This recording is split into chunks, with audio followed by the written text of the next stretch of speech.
email, but all I got is That's the head. fine. We're live. I got it. All right. So let's do the welcome. And hey, man, all politics are local. We are back. This week we have another week on All Politics Are Local. Ed, it's America's number one political hip hop talk show, and we are very happy to have everyone on. We are. It's All Politics Are Local, so we are doing an election season. So we're going to get started off with election detail, right? Like, so we have, but so we'll do the welcome, and then we'll go down the rundown for what our show is going to be tonight. Tonight, in election season. Hey, Ed. Yeah, so why don't you introduce yourself first, John? Yep, Jonathan Alston, this one of the co-producers of All Politics Are Local, and then we also have Ed Riley. Ed Riley is the creator and founder of All Politics Are Local, and we are here on a beautiful sunny afternoon. At least it's sunny where I am. Well, Ed, how about you? No, it's not sunny up here, John. You left all the bad weather and went to sunny Georgia. So. Yep, sunny Atlanta. So that's good, right? So it's sunny, it's nice, it's perfect out. We here, so we're very happy that it is such. So but we have a full show tonight, man. We do. And we believe in politics. We believe in make sure that we understand local politics and what's going on.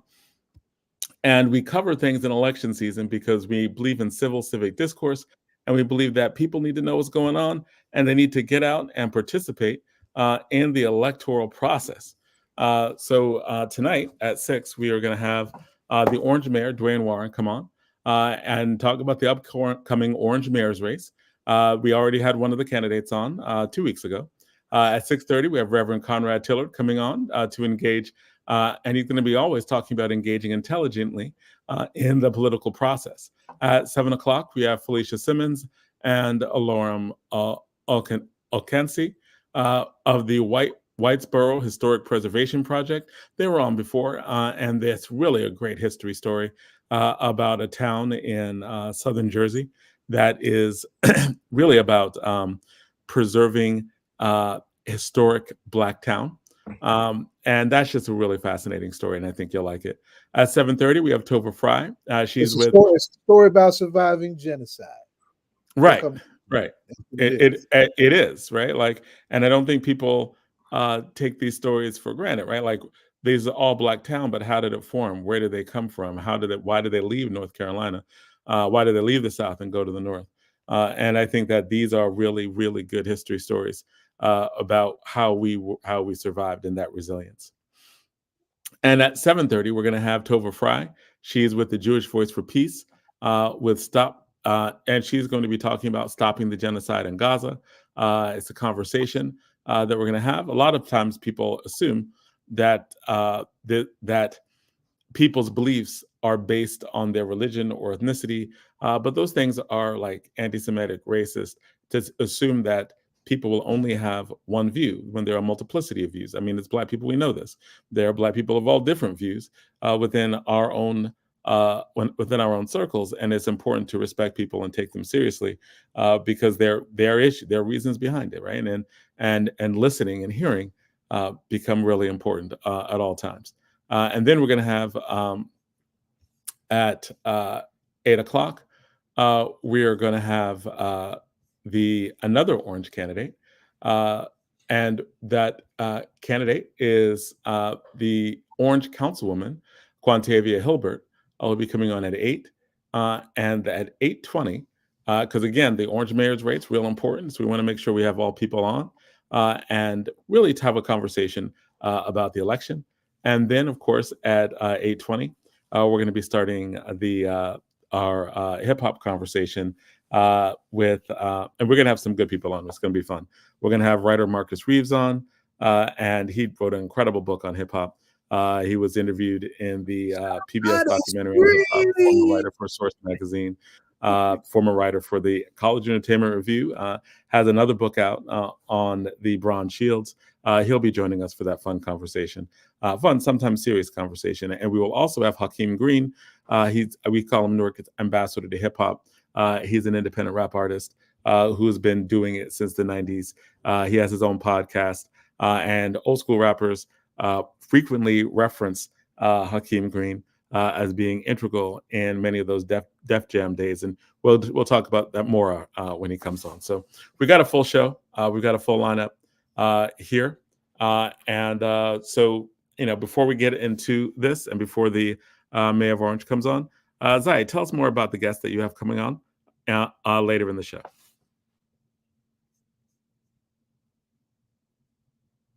Zai, can you hear me? Are you there? I'm steady running my mouth. I was dead muted, right? And in peace, everybody. Tova is a veteran activist, more veteran than I am, right? It's got an amazing background. I mean, she's got stories to tell from battles, that stretch across the decades. She is like everywhere in the Palestinian solidarity protests in this area, and with a very good organization that is a part of these protests. But she has got such a window of history and activism. It goes back to the Vietnam era, right? The anti-war protests of the Vietnam era, and her energy is amazing.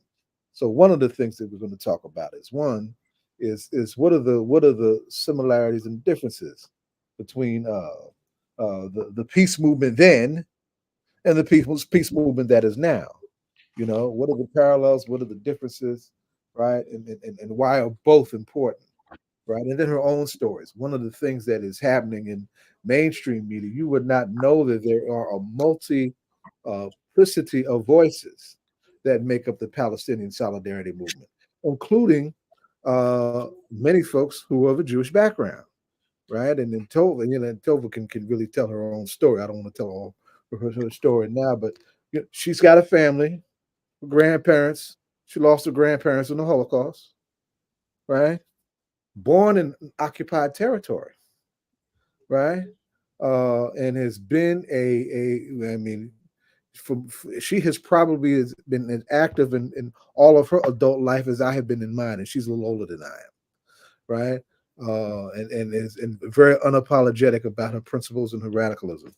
So I'm really looking, and I really haven't had a chance to spotlight her, or to spotlight the fact that in this range of voices, there are a considerable number of Jewish voices who are not Zionists, right? Who are pro-peace, who are pro-Palestinian self-determination, right? And so that that perspective belongs in a broader dialogue that this media order simply is not capable of because of how it's built and how it's biased.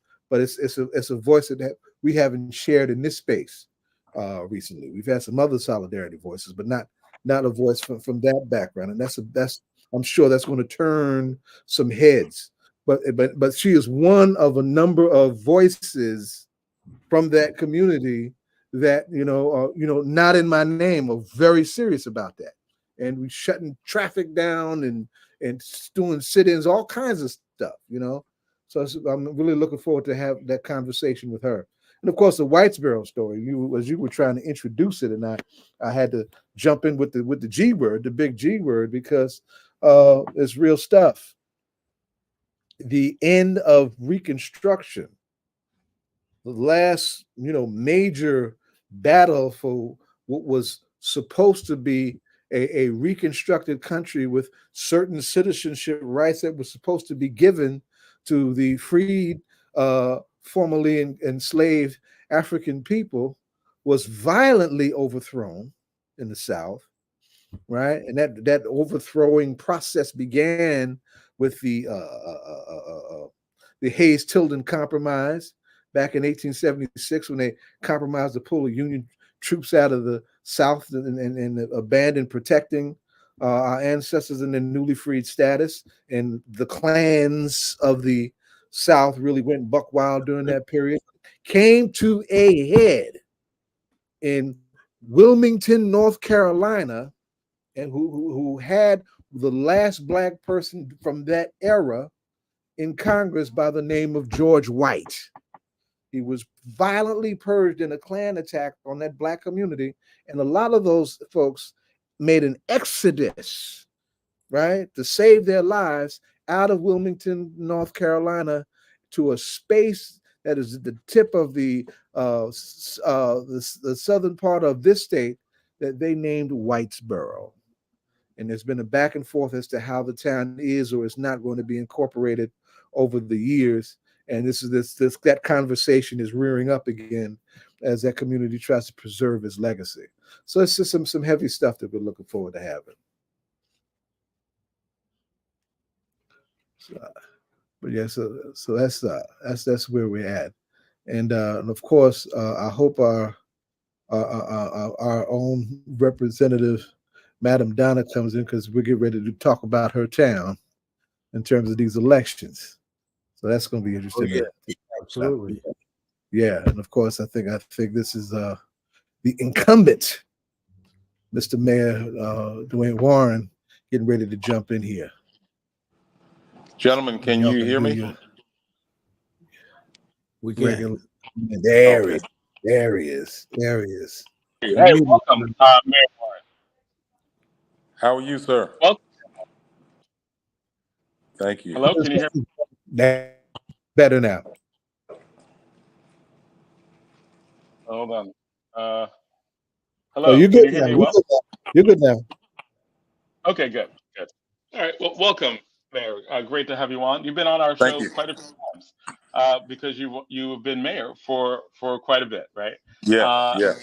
So how long? Well, so how many years has it been? Like you ran multiple times. I remember we did a debate in Orange where you were there, and it seems like it's been a while. So how many times out have you run? How many years have you been in? I've served 3 terms. That equals 12 years, and I am seeking my 4th term on Tuesday. Okay, so what right now are you most proud of as your accomplishments in these terms? Like, what is it that you're like, look, this is why I became mayor. This is why you need to elect me again. This is what I'm really proud of. This is what I've done. Wow. I mean, there are a number of accomplishments that we're able to achieve during my tenure. We've certainly changed the landscape in the city of Orange Township and restructured our revenue stream with full-scale developments. We've gotten nearly $1 billion in investments in the town. It's a different place. Culturally, it's a different place in terms of its population, and certainly it's a different place physically, given the development that we've done. But all of that really pales in comparison to the way I've been able to extend the mayorship, extend my officialdom into the schools and touching children and allowing them to see what they can become and putting them in spaces that they wouldn't necessarily get into, and to inspire a generation to be able to lead. That's probably the biggest thrill that I get, is inspiring children and making sure that they know that there's no limit to their possibility. Can we start off with that on the education front? What are some of the things that you've done over like any of the specific things that you've done with kids in the Orange public school system, and how did you navigate that? Because I know that there's always a tension between the board and mayorships depending on the type of structure that a government has. So how are you able to extend your influence over the board, and what specific changes did you make there that you're very proud of? You know, I work with the board on any activities that involve the school board. I'm supportive of their efforts. They are a different, autonomous, independent entity. They get elected directly by the people. They have their own budget, and they have their own leader and the superintendent. And I try to work well with the Board of Education because they're so important to our children. But in terms of sharing resources with them, whether it be our public spaces, whether it be our staffing with police and public safety, the summertime, of course, that the pool of workers I try to draw from the Board of Education, because those are our children, making opportunities accessible to them as well in terms of internships and so forth. And then being the face in the crowd up front when the schools have functions for our kids, to let them know that they are celebrated, they're valued, and we're expecting a lot from them. It's important for them to see us in those spaces. I certainly try to work with the superintendent on whatever they're doing. I'm involved. Okay.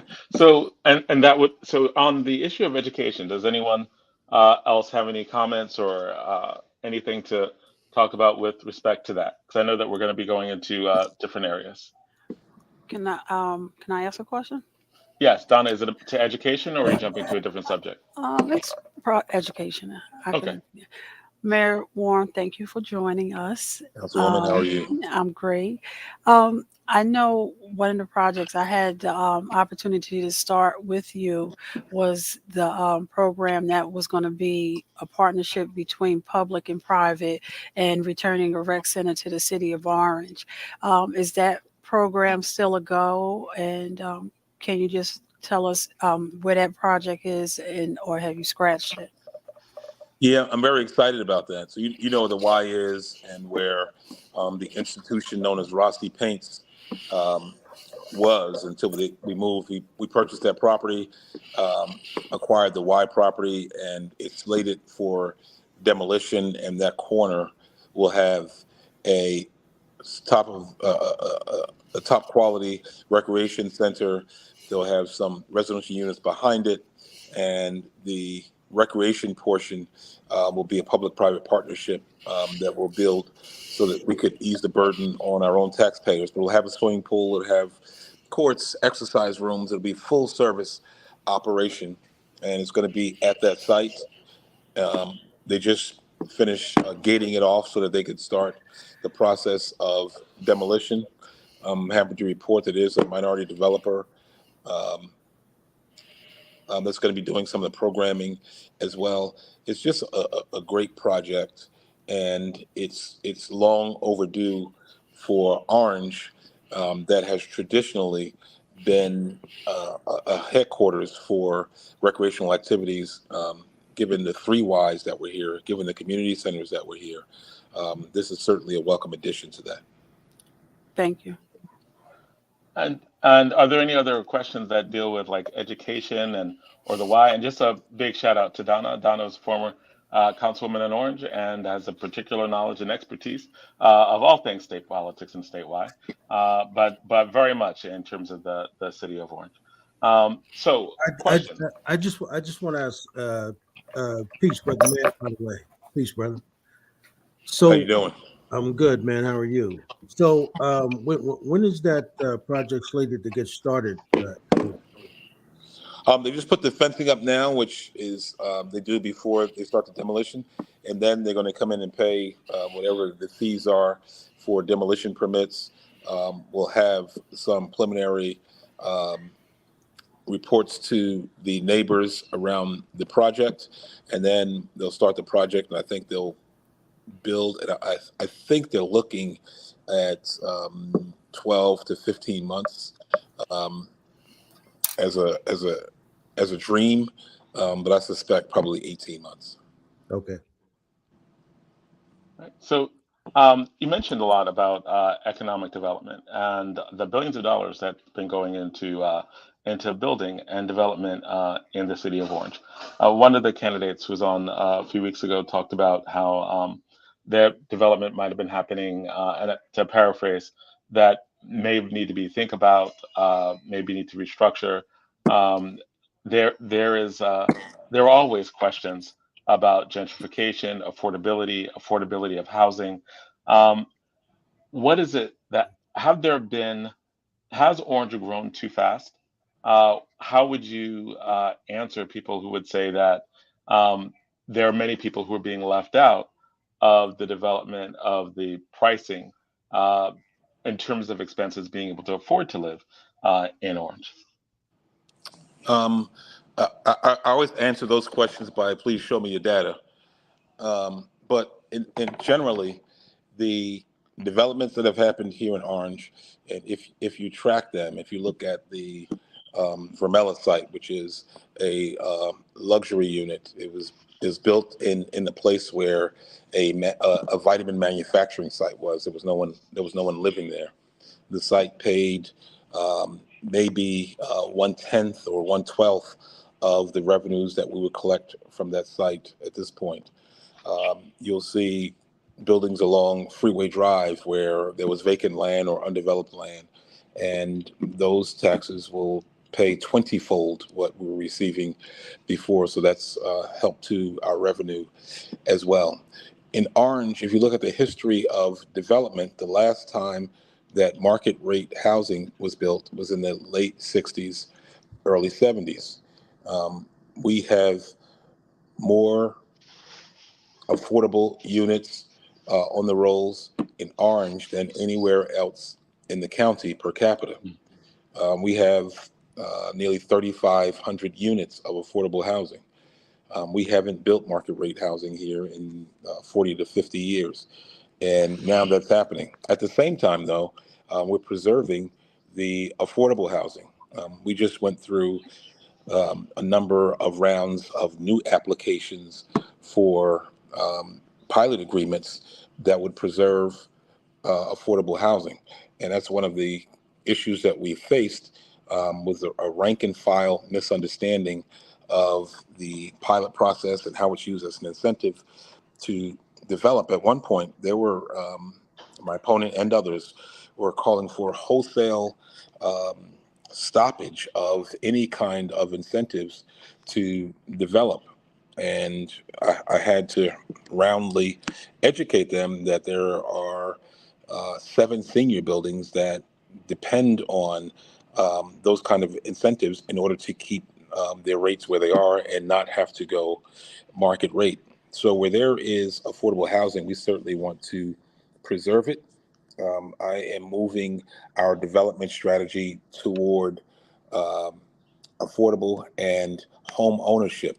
That is a key, especially for a generation who I think is missing the boat in terms of their priorities. They would rather live in some of the new units that we've built instead of buying a home. I know that's a youthful trend, but I don't think it's sustainable, and I don't think it's the best way to go when they look at themselves 30 years from now. And so home ownership is something that we're going to start to focus on as well. Okay, and just to clarify something you said something like, if you continue, like you had to educate your opponents on, if they took away incentives, it would undermine the senior homes and senior development. And by Absolutely. incentives, that's like tax cuts to develop. Like if you develop, you don't have to pay taxes, or you have a certain alleviation of taxes so it's incentive to develop, right? Am I characterizing this correctly?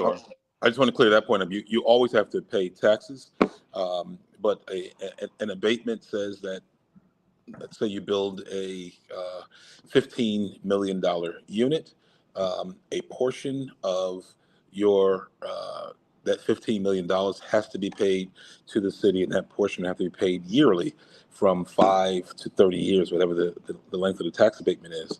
And it's more about knowing when your increases are going to come and not having to do it based on when we do tax increases, because you don't know how much you're going to go up or whether you're going to go up or if you're going to go down. But banks will finance projects if they know that you have a steady schedule of payments that you're going to make. And that's really what the pilots do. Okay. And Mayor, can I just piggyback on that, Jonathan? Of course. And Mayor, if you can kind of simplify it, and you said it in response to my question about the recreation center. So if we look across the street for Walgreens, and that was where St. Bonanchas was, and then they separated the property and you build a building there. So you were saying like that was a tax-free at one time. Now that's bringing in income. So are there more projects like that? I heard you say it briefly that there were zero income. Now they are receiving income. Yeah. So that project Or that taxes, you speak about, I'm sorry. right. That building that you speak about was an affordable housing unit. It was built with tax credits. And so while they didn't pay directly to us, there were tax credits that the city did benefit from. The projects that we're doing, all of them will pay a portion of their development costs, and that's what their payment will be. But if you look across the board, all of the projects, and you look at what they're paying to the city, what the city's receiving in revenue, it's no less than tenfold of what they would have gotten had the property remained in the state that it was. Of course, the school where the property across the street from Walgreens used to be paid zero taxes. They may have paid some administrative fees, but paid zero taxes. So, and it would pay zero taxes forever because it's a nonprofit. Now, this affordable unit pays a payment to the city every quarter, and it pays for itself. It's a beautiful building. It's very well maintained. The builder is a person who specialized in building these kind of low, moderate, and median income developments. But the key thing for me in terms of that developer is that they maintain the property very well, and they never come with the excuse that because we're paying so much tax, we can't maintain the building. They do a very good job of doing that. Mayor, I wanted to just, ask you a question based around that, but what you were saying before when we were talking about affordable housing. A few months back, and really a number of times, we had former Assemblyman and Councilman Charles Barron on from Brooklyn. And one of the things he talked about is that when builders would come into Brooklyn, a particular side that he and his wife were in charge of, that one of the things they kept in mind, as Jonathan was saying, about people's fear about being priced out of the new housing. Well, one of the things that he did is that when new builders would come, he sort of when you think about Newark, and one of the conversations we had with Mayor Baraka is we talk about what is the average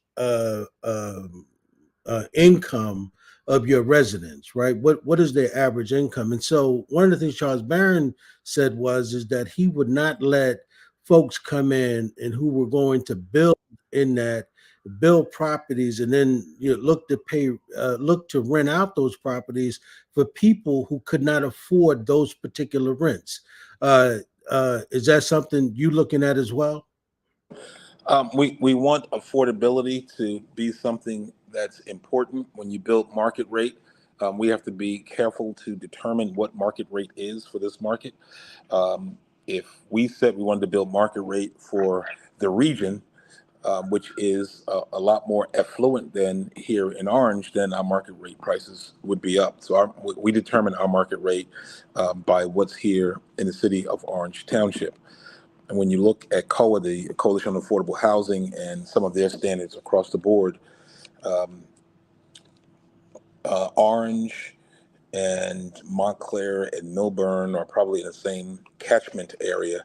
But if you look at their income, if you look at the percentage of affordability, if you look at any of that, you'll see that Orange outpaces them all per capita because we have a good share of affordable housing. And on deck, we have affordable and low-income housing in phase 4 of our our housing authority projects that are coming. I've already facilitated the process to acquire the land.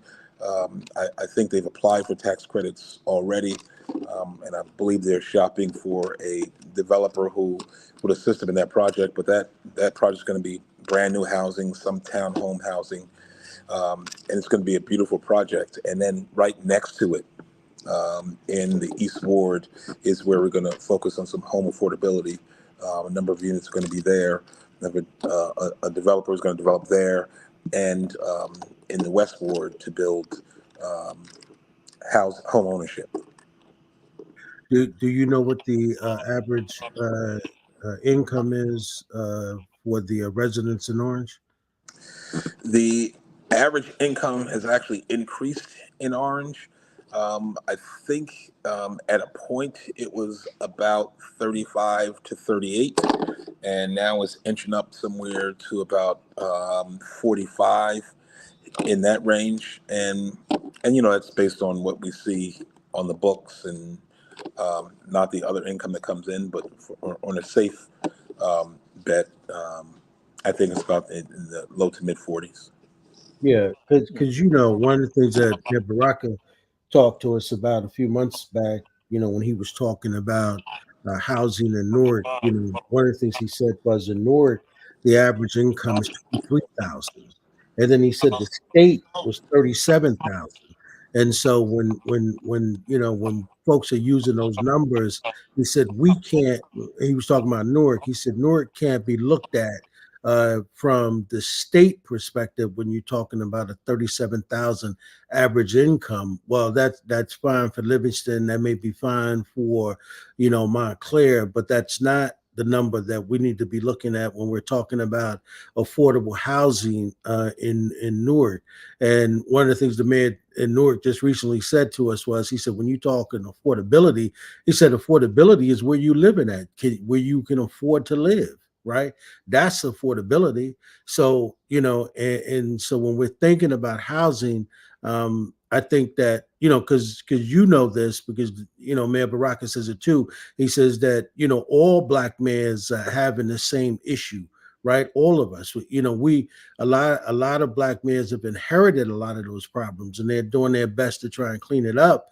But at the same time, we've got to keep in mind that I think the elected officials have got to keep in mind that the residents, right, your salaries don't necessarily grow at the pace, right, that most things in the economy, when it's going up, most of the folks' salaries aren't really growing in that way. And one of the most important parts of it is, of course, your housing, right? So you want to be able to make sure that you can at least be able to pay your rent or your mortgage, and then everything else that comes with that. So thank you for that answer, brother. All right, and so I know we're nearing the end of this because I know we're running out of time, but I just want to focus on like your next term, right? Like if you win another term, what can you tell the people of Orange that you will definitely do for them?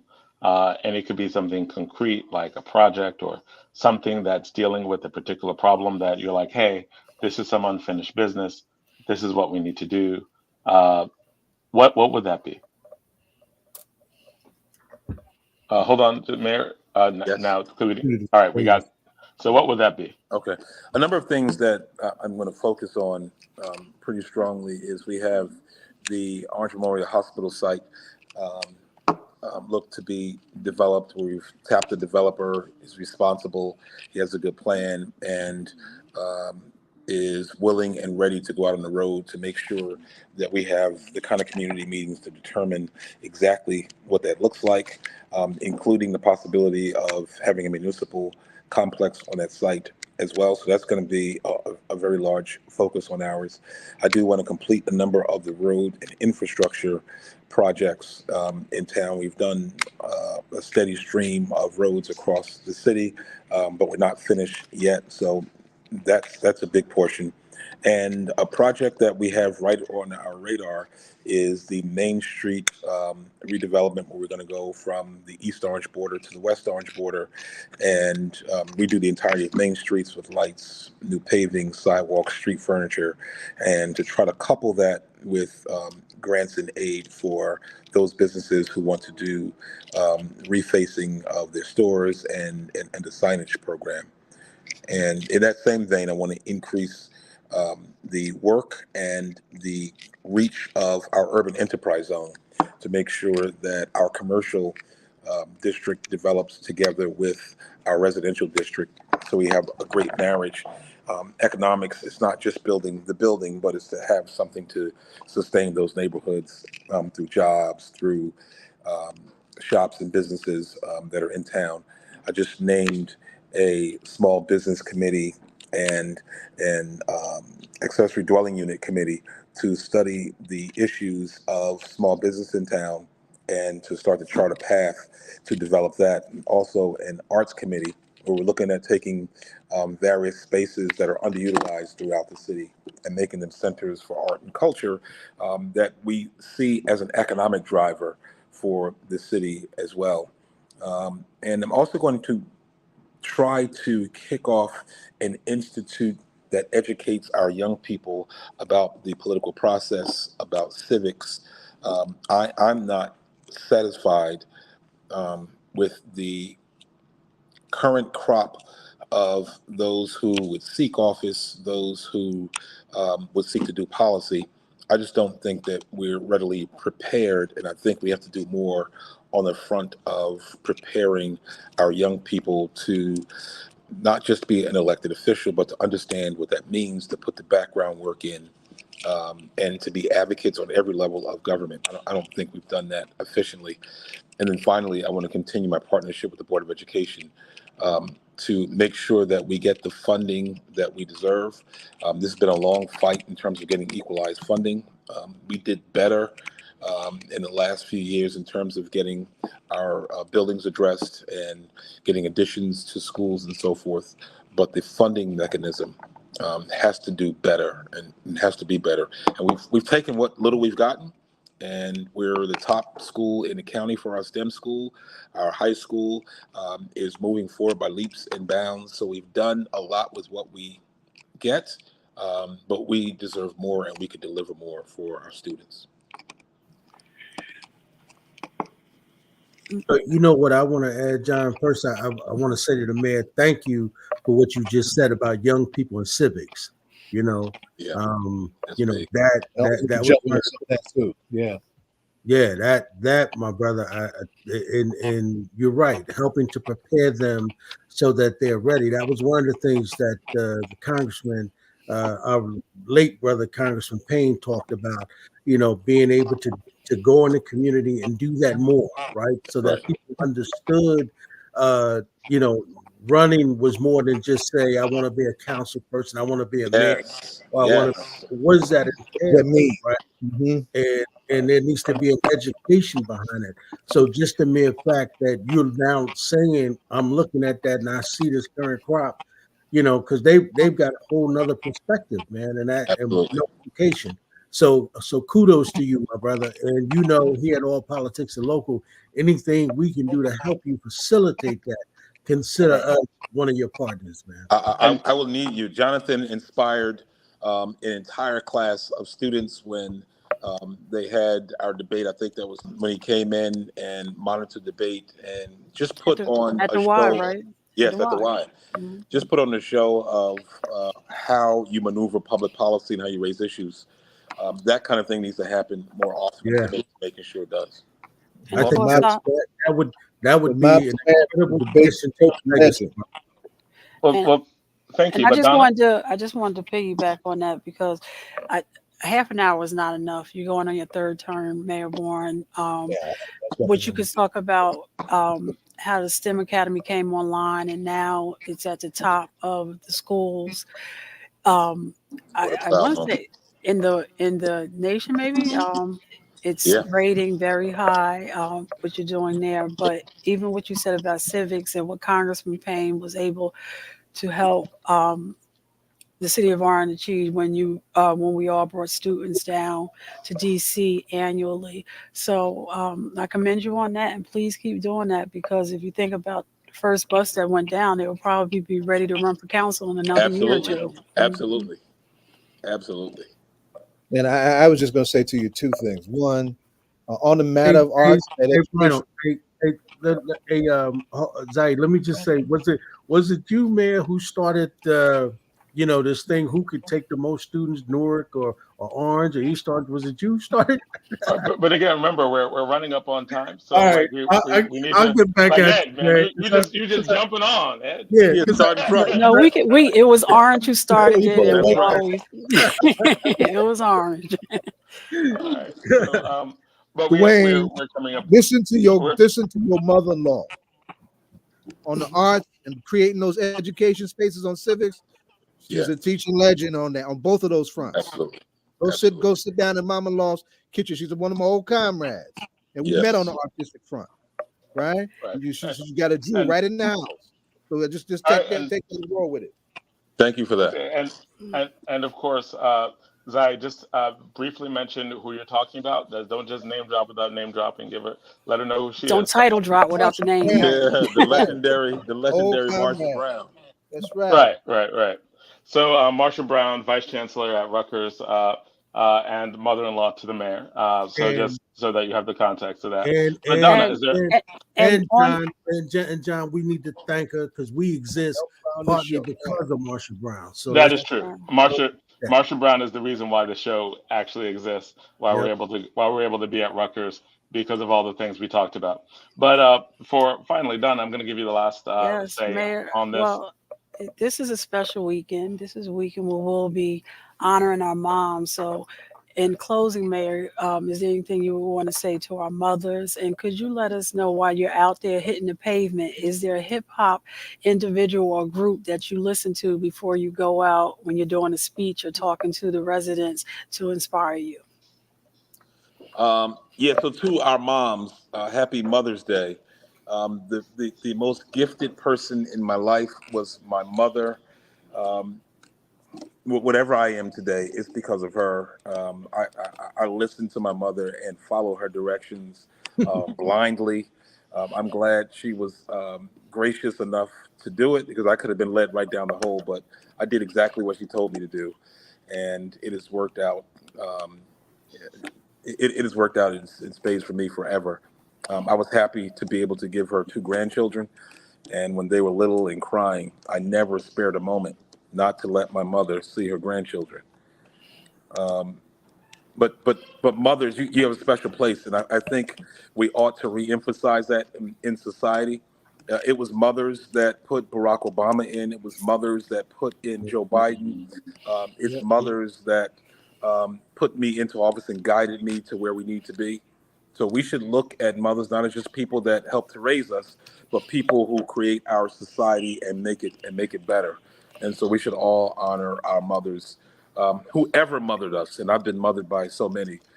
So I have a lot to pay forward to a lot of women who've been in my life as mothers. And certainly my mother-in-law, she first blessed me by saying yes to marry her daughter. But then was ever a fount of wisdom and knowledge and grace and mercy for me. So I've been blessed on the women front in phenomenal ways. So Mother's Day is always very special for me. My son has beaten Kendrick Lamar into my head and has instructed me. He's instructed me that is my favorite rapper. It's not anyone else but him. Of course, I'm an old school guy too, so LL Cool J is good with me as well. But when those hip hop beats come, it's because my son says you got to listen to the words. You got to listen to the words. So Kendrick Lamar is a talent that I carry with me while I'm on the road. Our mayor is a club head, so that's what he really meant to say. But I think something wrong with all y'all old mayors, because Mayor Baraka, all y'all say it's all about the old school music. Okay, all right. All right. Well, young brothers, how they say. And Mayor, how will people? When is election day? And yes, is there is there anything that you should direct them to? Yeah, Election Day is Tuesday, May 14th. Polls open at 6 a.m. They close at 8 p.m. I encourage everyone to get in and vote between 6 and 12 and take the rest of the day off. If your boss calls you, tell me you're out voting, you're taking care of your civic business. Go to your polls. Don't leave the polls without voting. If you have to fill out a provisional ballot, fill it out. We'll be putting out numbers for you to call if you need a ride to the polls, or if you have problems at the polls, there'll be lawyers standing by to make sure those things get resolved. No matter who you vote for, it's important that you go out and that you vote. That is critically important. Just 6 decades ago, the Civil Rights Bill was passed. The year after that, Voting Rights Bill was passed. These things are significant. 68, you know what happened there with the death of Martin Luther King.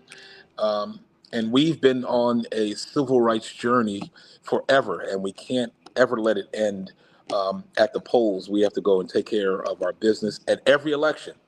As right after this May 14th election, there'll be another election in June, and then in November. We have to be on this thing. We have to start to talk about it. I hope that this program will talk about the congressional seat. We had a person who passed away, the great Don Payne, a friend of mine. We grew up in the Democratic Party together. Friend of all of us. Yes. He signed his petition. Petitions were turned in. That deadline went, so his name appears on the ballot. And then there's the process of who's going to replace him during his full term, and then who's going to replace him during the period of the balance of his last term. And as important as it is who replaces him, I want students to start to look at what is the process to have him replaced, because there are two processes. One where the governor can call for an election, which he did in July. And then there's the other, that the county committee. It's a powerful group. It's an entryway into politics. You're a county committee person. We call them district leaders. You may not think that their roles are important, but now we have the death of a congressman, and now they're playing a critical role in putting their hands on who the next congressperson is going to be from the 10th congressional district. That kind of politics, that kind of understanding and analysis is what I want to bring to our children, because that is a space where too often we lose the advantage because we just don't know. That's right. Well, Mayor, you snuck in a whole civic course real quick. So we're gonna hold you to it. Whatever the outcome, you've been around for a while, to come back and we'll partner you with Professor Carter and talk about civics, because it's very important. My old boss. For people to understand how it affects them. That's more right. importantly, at the local level. That's right. Well, and thank you so much for coming on. We always appreciate when you come on. And thank you for coming on again. And thank you for telling everyone to get out and vote on this Tuesday in the Orange Mayor's race. Thank you, brother. I really appreciate it.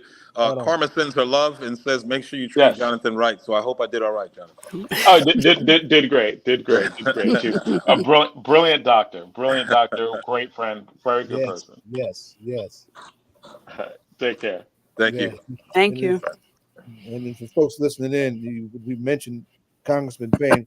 Listening for the first time, the first Friday of every month belonged to Congressman Payne. The Payne Report was a real important and treasured fixture here, and we intend to continue to do the Payne Report at least until November, and on matters that speak to the importance of what his seat has represented for so long. So just to get that in for our new folks that might be listening on here for the first time. And actually, this is a perfect segue into Reverend Tillard, right? Like, because part of the conversation tonight is local politics and get involvement in local politics. I know that Donna talked really about, like, why is it important that people get involved in the upcoming race for Congress, why they care about it.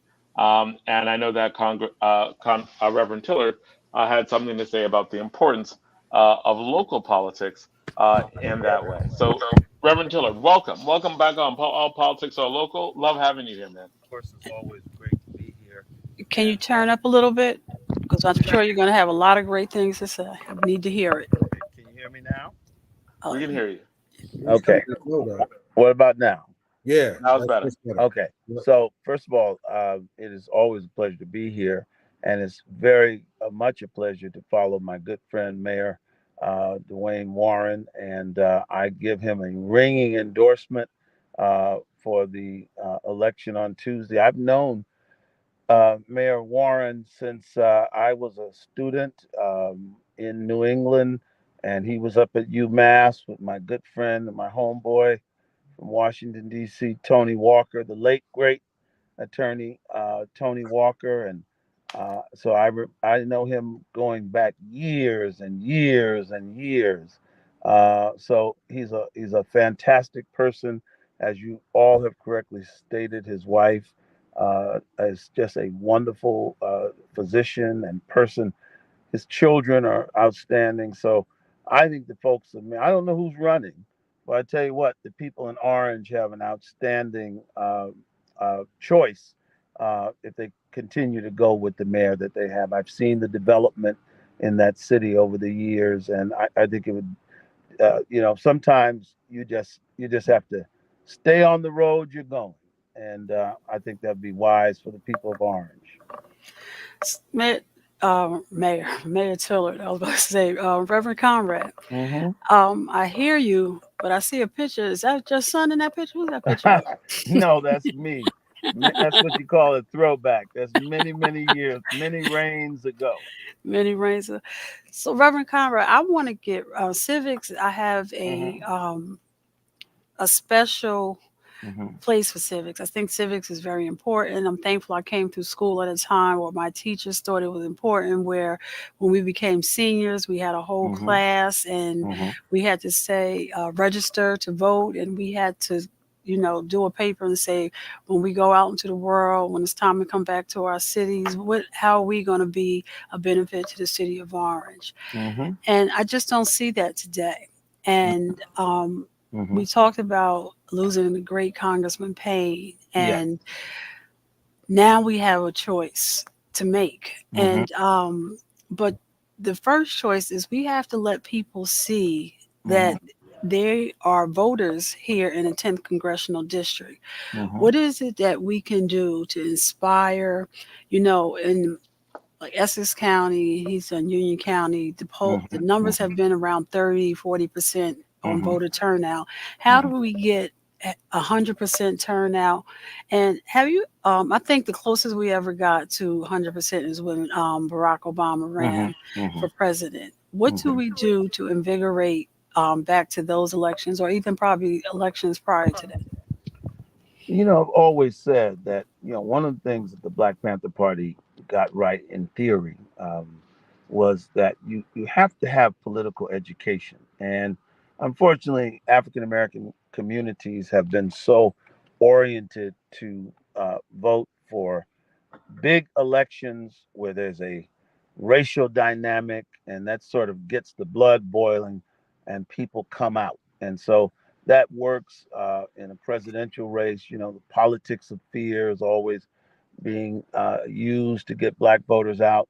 But what we have to do is get people to understand that politics is just, it's warfare without the guns, and it's how the goods, services, and resources are divided up in our society. And so it's in every community's interest. Right there in Newark, New Jersey, look how that Brazilian community, that Portuguese community, has become so politically involved. And African Americans historically have been the number one minority group with the greatest political strength, but that's waning.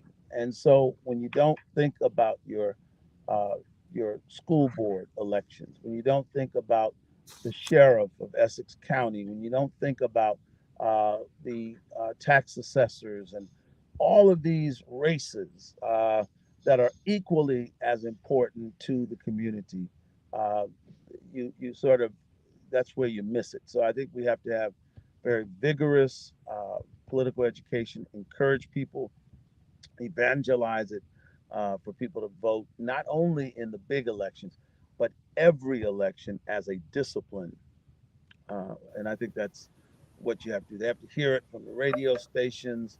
In fact, if you think back to our most historic races, it was always a community effort. It was on the radio. It was the artists, the community, everybody saying we got to get out to vote, and we have to bring that to the table. We're not unique. Lastly, Americans, generally speaking, vote in low percentages. So this is not a particularly unique problem to African Americans. We vote so much less. And I just want to ask another question. Malcolm X did a speech called "The Ballad of the Bullet." Can you tell us a little bit about what he was trying to get people to understand? And you just said, made a statement that Americans across the board don't really come out. But how, America is a melting pot. And how many people fight to get to America to live this American dream. So you're saying yet when they get here, they don't participate? I don't, you know. Well, yeah, I mean, unfortunately, and listen, I did not always have this outlook, okay, but when a comparison is always looking at several factors, okay, so our system is not perfect, okay, to be sure. There's corruption, there are machine politics, and black people have moved into positions of power. During the Gary Convention of 1972, there were only about 400 black elected officials in the country before Gary. So we are firmly ensconced in machine politics, and all of that comes with that.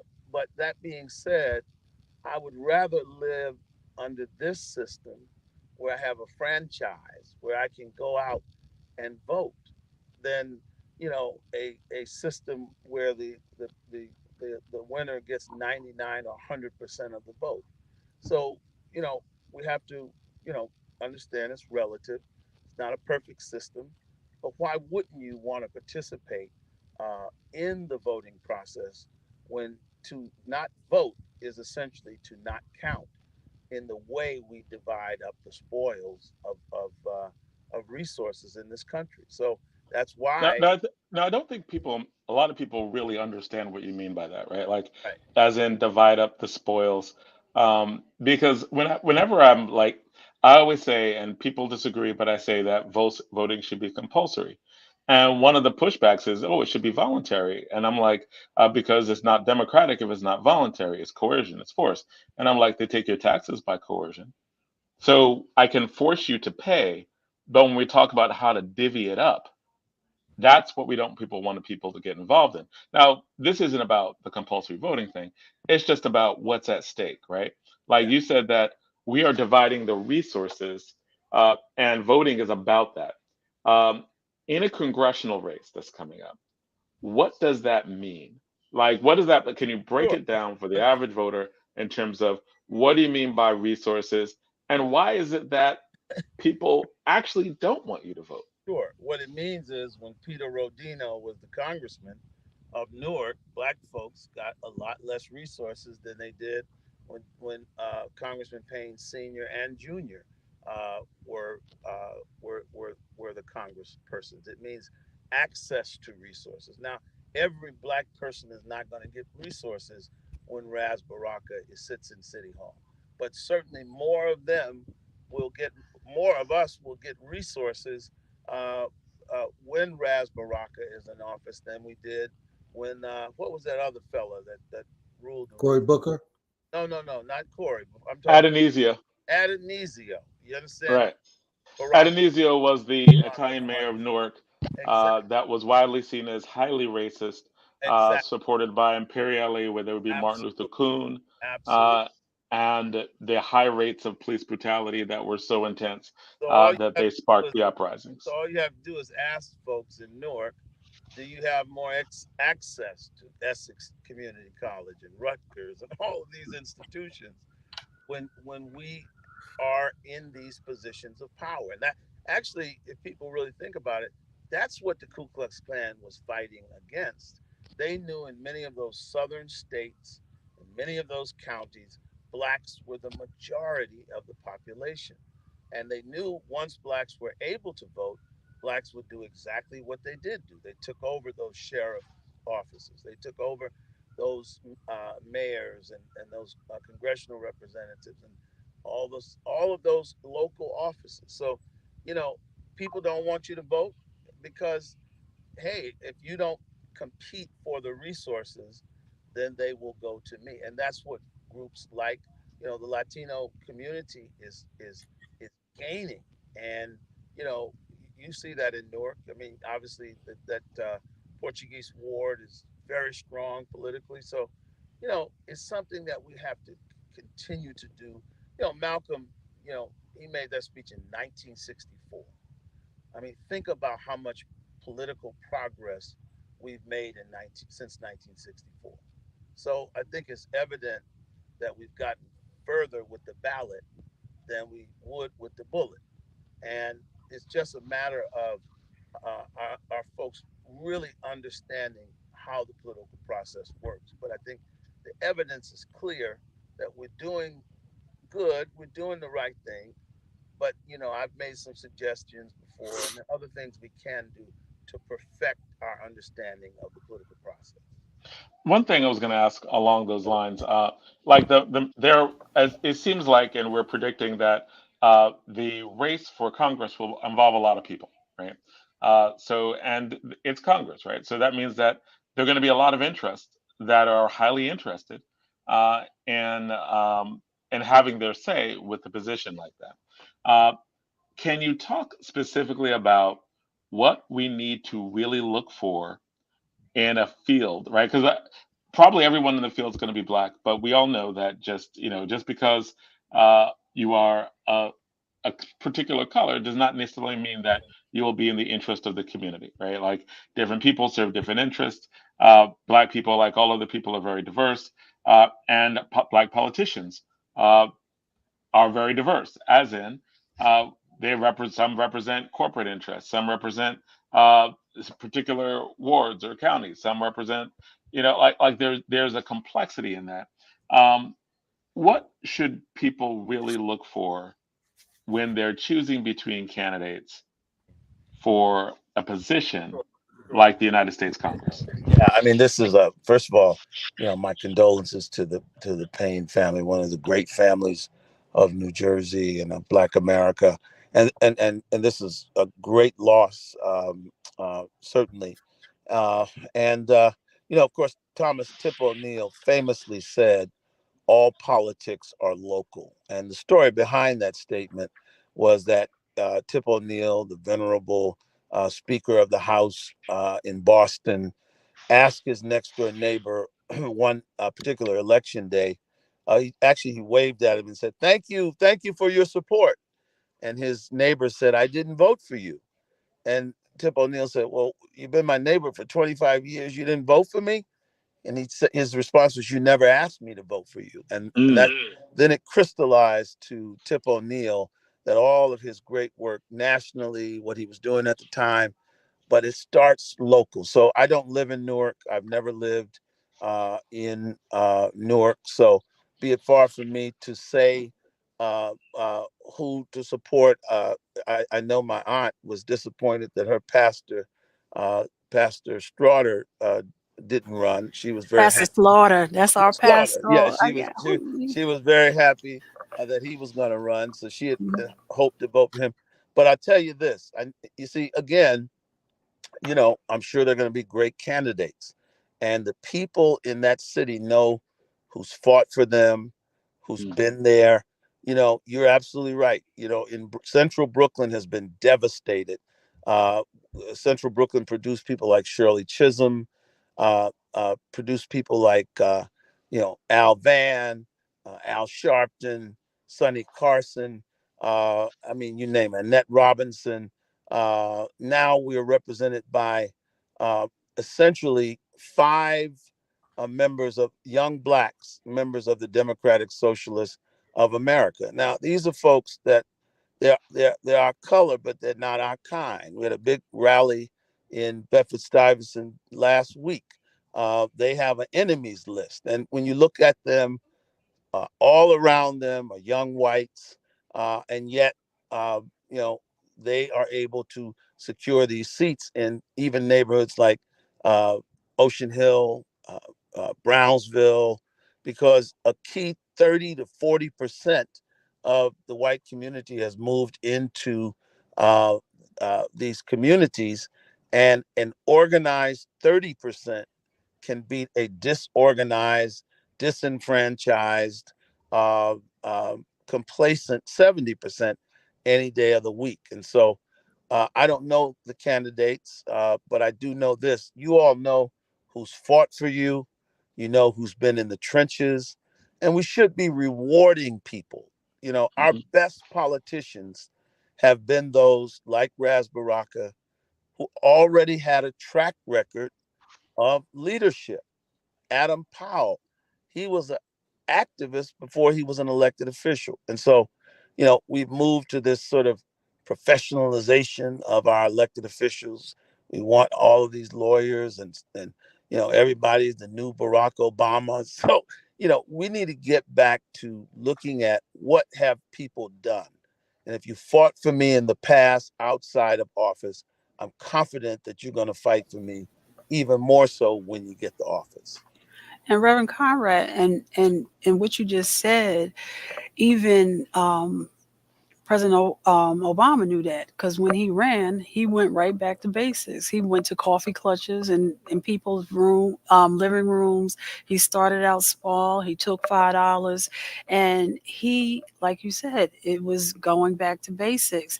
And sometimes, and while he was a great candidate and a great president, it was the simple things that he didn't forget. He did not forget. And he was also running for president. I think what happened was Obama spawned a generation of, copycat politicians who wanted to master the sort of profile of Obama, the post-racial appeal. But why do you need a post-racial candidate to represent the South Ward of Newark? You need somebody that's unapologetically interested in advocating for the people of that district. And so, the fact that you're a Yale-trained lawyer may not necessarily be the best qualification for someone who's going to represent the people in Central Ward. So that's something that people have to be very critical in delineating. Don't overthink it. Okay. Like, at the end of the day, who's been fighting? Okay. And that's your elected official, because then they'll have the resources to fight and the mission to do what they've already been doing. I've got a few minutes left. Okay, I want to just. I hate to go ahead. To run, but I got a few minutes left. But I enjoy this conversation. I know the cities and the Essex and Hudson and Union County. I know there's some good candidates. I know out of Linden, New Jersey, Mayor Derek Armstead. He's a good man. He's done some great work in Newark. He's definitely somebody who I think is formidable, and others as well. So, I look forward to watching what you all do over there in New Jersey in this race. And Reverend Conrad, before you leave, I want you to tell us, because you're always out there, whether you're in a classroom teaching, ministering, you're working. So what hip hop artists are you listening to inspire you? And don't forget, I always tell you, I always think of Radio Raheem when I see you. So really? Yeah, 50 years of hip hop. Brother Bill Dunn. Yeah. The late great Bill Dunn. Yeah, exactly. And and before you leave us, please tell us a word for our mothers. Our mothers are very special. Yes. And this is their weekend. Well, I tell you, we certainly want to say Happy Mother's Day to all the mothers. This is a very, very special time of the year. And, the interesting thing is everybody in the world had to come through a mother to get here. So everybody has a mother. And this is a time to celebrate mothers and to lift them up. In my church, ironically, I used to tell them on Father's Day, when some of the sisters would stand up and say, I'm a mother and a father. I said, no. I said, now, today we're just going to honor fathers because we give you 364 days a year. So, but this one is their big day. So happy Mother's Day to all the mothers out in New Jersey. My Aunt Sandra, my mother's sister, older sister who lives in South Orange, New Jersey. And I'm sure she's listening. Happy Mother's Day to her and all my cousin's wife, Darlene Winkler, and you, Donna, and all the women. Now, lastly, on the mighty Amir Says Nothing is the artist that's on my repeat. My son is out in California, and if you haven't heard Amir Says Nothing, he's a great out. There's several albums out. My favorite is The Bright Side. Check him out, and that's what I'm listening to. All right. Well, thank you. And Reverend Conrad, God I'm holding bless. you to bring Amir on when you come. I promise to do so. Okay. Yes. And have a good evening. It's good to see everybody, Ed and Yes, Brother sir. Zaid. And Jonathan, you were easy on me today. Thank God. I was ready for you. All right. And All we wish right. you wish all the women in your life a happy Mother's Day as well. So. All right. Take care. All right. All right. Take care. Peace, All right. brother. Bye-bye. Yes. Hey, welcome to All Politics So Local. Zaid, you can do the wonderful introductions. As I said before at the start of the show, we always look forward to when you come on this the project. When you came on, I don't know if it was last year, learned a lot, right? And when Zaid talked, he started talking about the word. This is linked to genocide. It's linked to the mass murder of Black people, but resilience and what comes after, and what is our history of escaping from, dealing with, and rising from that. Zaid, can you give us an introduction, Well, actually, and then let's jump right into the conversation. you wasn't doing bad yourself right there, Mr. Teacher Man. That was Well, good. thank you. And Elorm and Felicia, we're saying that because we're also going to have a bigger discussion on Gaza right behind you, and of course, real students of what human rights means and what genocide means do understand what is actually happening in front of all of our eyes, right? But genocide has been an operative, a violent, bloody operative in our people's history for centuries, right? One of the greatest genocides of the history of mankind is the transatlantic slave trade, right? And the domestic slave trades that have spawned here in the West. And in the aftermath of that, the terrorism that African people face trying to assert their rights at the end of so-called slavery or legalized slavery is stuff that this country has never meaningfully addressed. And these two young people who are doing work not just in this particular area that we're going to address tonight, but are doing things in other places too, right? Both are doing incredible stuff in Asbury Park. Ellen is in New Brunswick. Felicia's all over the damn place. I can't keep up with Felicia, right? But two really, really great young folks that I'm very, very, very proud of. And I'm glad that they're bringing us back to this conversation about a town that grew up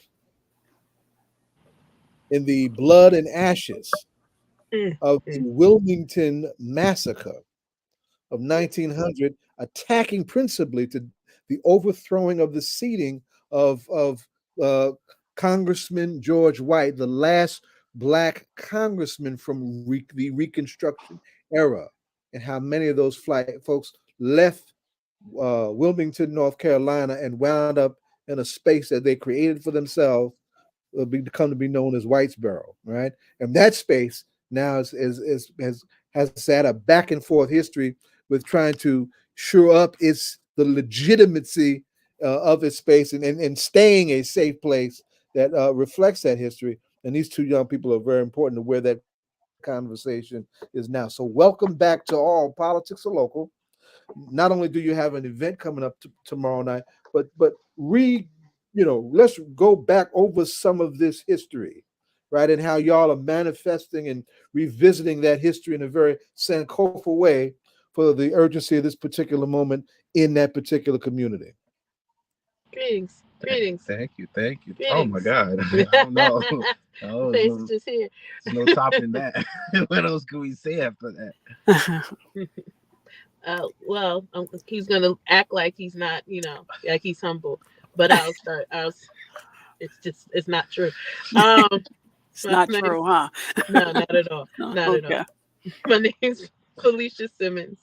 I am a activist first. I remember when I first got elected to the school board in my community. Someone stopped me at the corner store and said, "Always stay an activist. Never become a politician. Always stay an activist." And I like that. I always stay an activist, and I always would like to say I'm a politician too, because that means policy for the people. And I think that is what we've forgotten. I'm an advocate right now. Whitesboro is a small glimpse of what's happening in the world. And I'm proud to be working with great people like Elorm, Miss Shirley Green, who just got an award. She was it Berry Award Russ Berry Award at Ramapo University, about her work over the last 30 years of preserving the history of Whitesboro. We have to sit back and understand that these people fresh out of slavery, right? Fresh off the shackles, and they created worlds for themselves, for us, right? So to say that they literally had the chains on their feet and their necks and their brains bridled, but they had this kind of power that we have kind of forgotten, right? We're sitting in this world of right now everything is happening, and I'm going to talk about what's happening in Gaza, but I'm going to say honestly I don't, right? And there's reasons why, because there's what's going on in the Congo, right? There's what has gone on in Ethiopia, right? What's going on right here in the United States, because I love what you say about all the name of your show, all politics are local, because when you understand that man that you have sitting in the seat of your county, and that man sitting in your seat of your town controls all those little monies that go across the world, right? And sis, don't forget that man or that woman. I'm sorry. Or that woman. That's right. Woman. When I say man, I mean mankind. Yes, ma'am. Right? Right. I come from can't be calling out genders, and that's the culture I come from. You'll get in trouble because I got you. I learned today. Thank you. Yeah, that's right. That's right. So just saying that being in this world right now, you can focus on the death, right?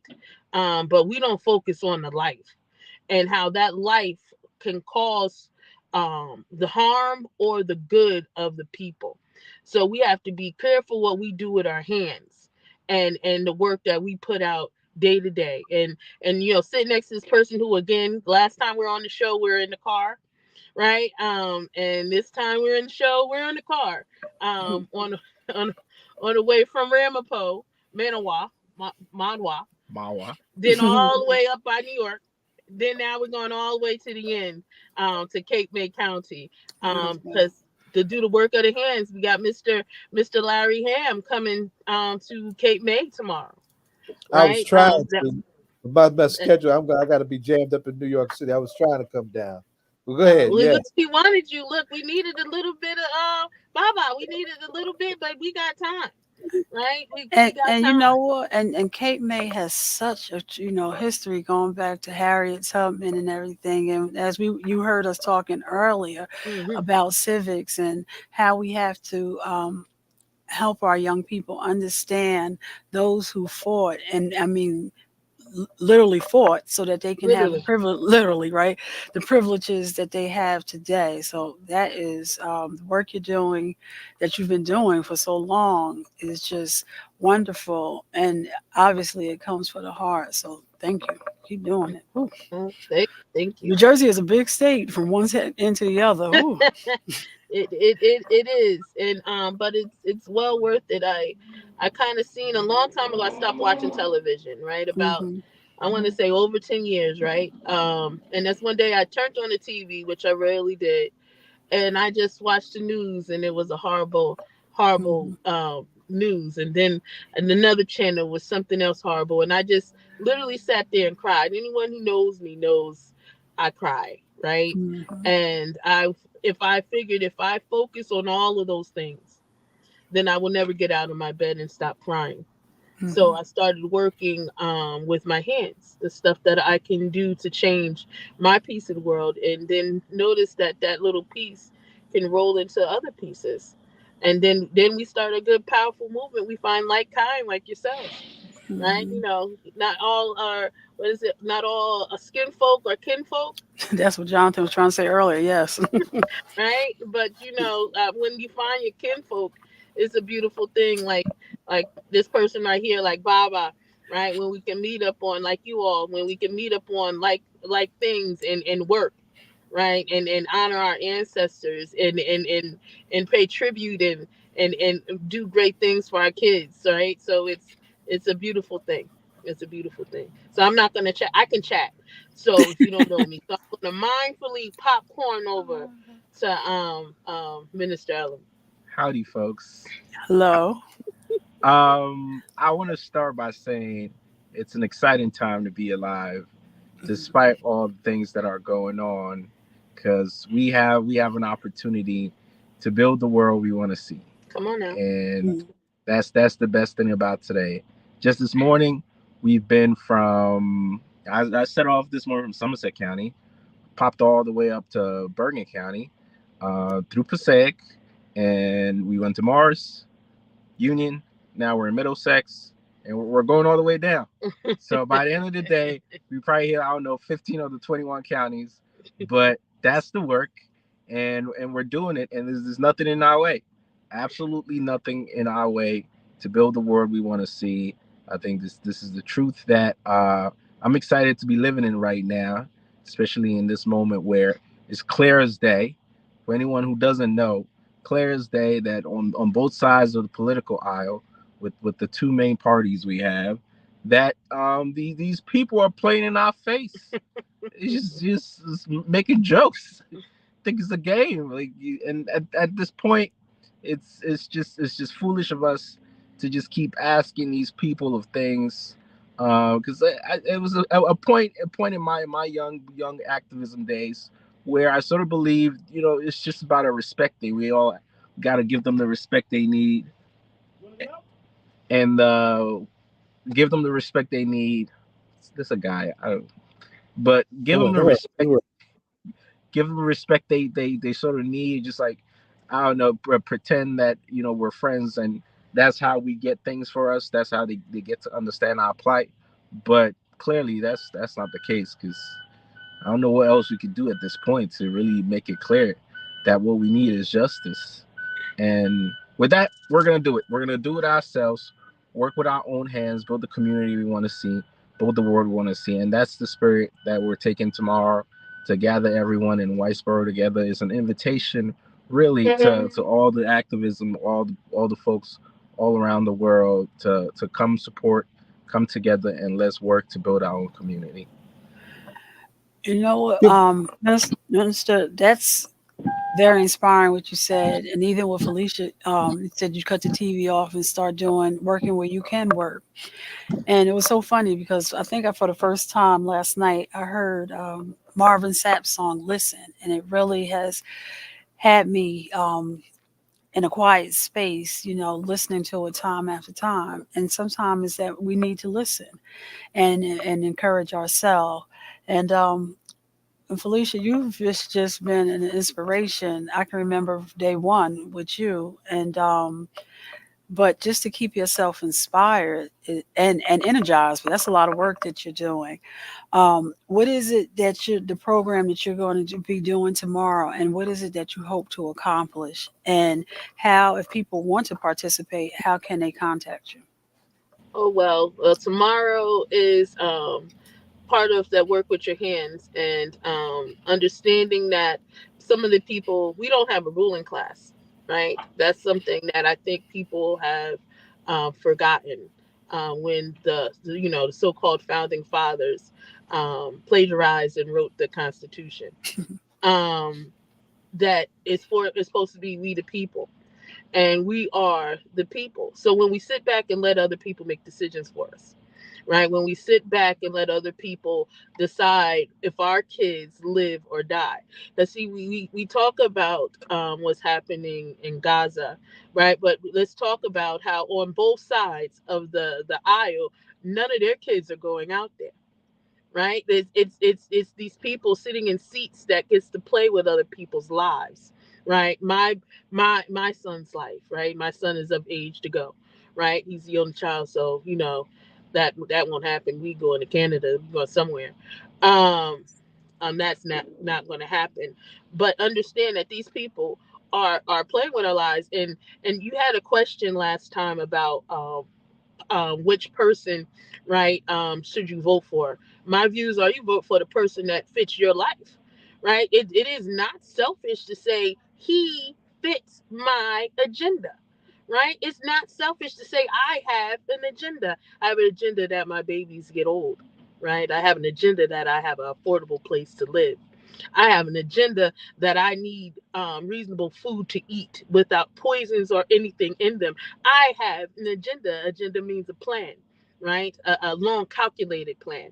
And so when we understand that and we don't let these words come bigger, we'll pick candidates like Mr. Ham, right? And put him in the seats because he sees us, right? As we have to put people who see the needs of the people in the seats, right? There's the love of being on the one side, of being an activist, right? I'll be out in front of your house, right? I'll be out in the streets, right? I'll be out marching, right? But I'm not trying to march all day, right? I'm getting, I'm not old, but I ain't young either, right? So understanding that, I need somebody that can sit in the seat and pull the trigger. So what we're doing tomorrow is connecting the state, right? Understanding that Whitesboro, they're not alone down there encapsulated literally with the Klan, right? Me being from and still live in Asbury Park, I know what it's like to be encapsulated in the Klan and feel alone, right? So understanding, connecting that whole state from the tip of New Jersey to the middle of New Jersey to the end of New Jersey, we're one Black community who are literally linked together. And we need to understand that we have a force of putting somebody in a seat that sees and know us. And if you want to be part, come on down tomorrow at 55, the exact address? 1159 1159 Route 9 South, Cape May Courthouse, New Jersey. Cape Community Church, right off the Parkway. Literally, you can't miss it. Right off the Parkway, it's a big sign that says Cape Community Church.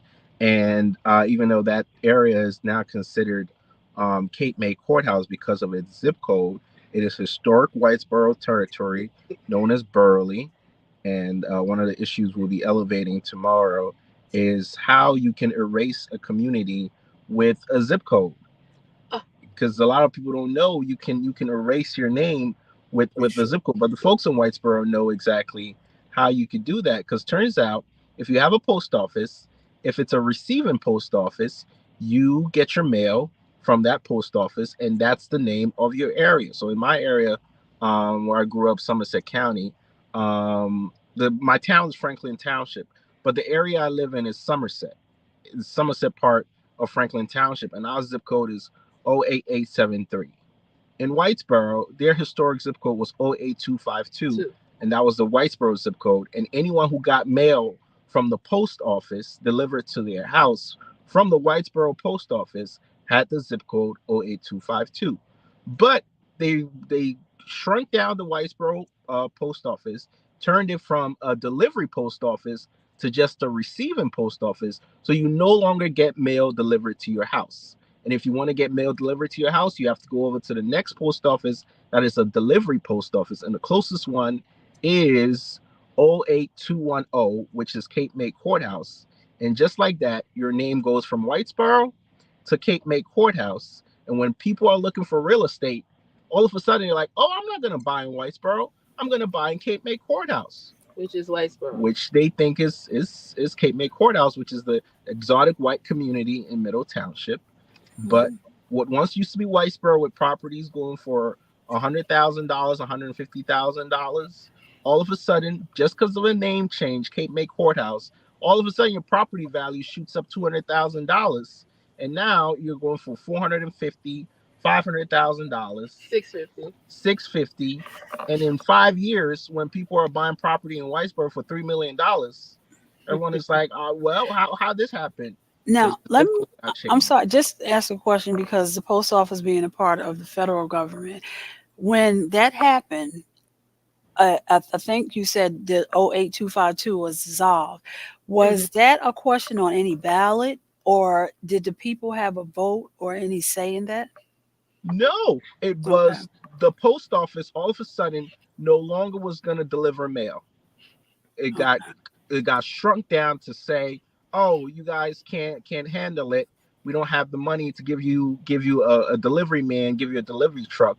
So all of a sudden, if you want to keep your Whitesboro zip code, you're going to have to get a physical P.O. box where the post person comes and puts the mail in that P.O. box. But we're not going to have anybody go around to deliver mail anymore. If you want it, go to the next post office and sign up and change your address, change your name to Cape May Courthouse. And this is not just a technical thing about all of a sudden your mail has changed, your address has changed. It is a matter of life and death also, because you have ambulances. Erasure. Like you said, erase the erasure whole is an element of genocide. Look, erasure.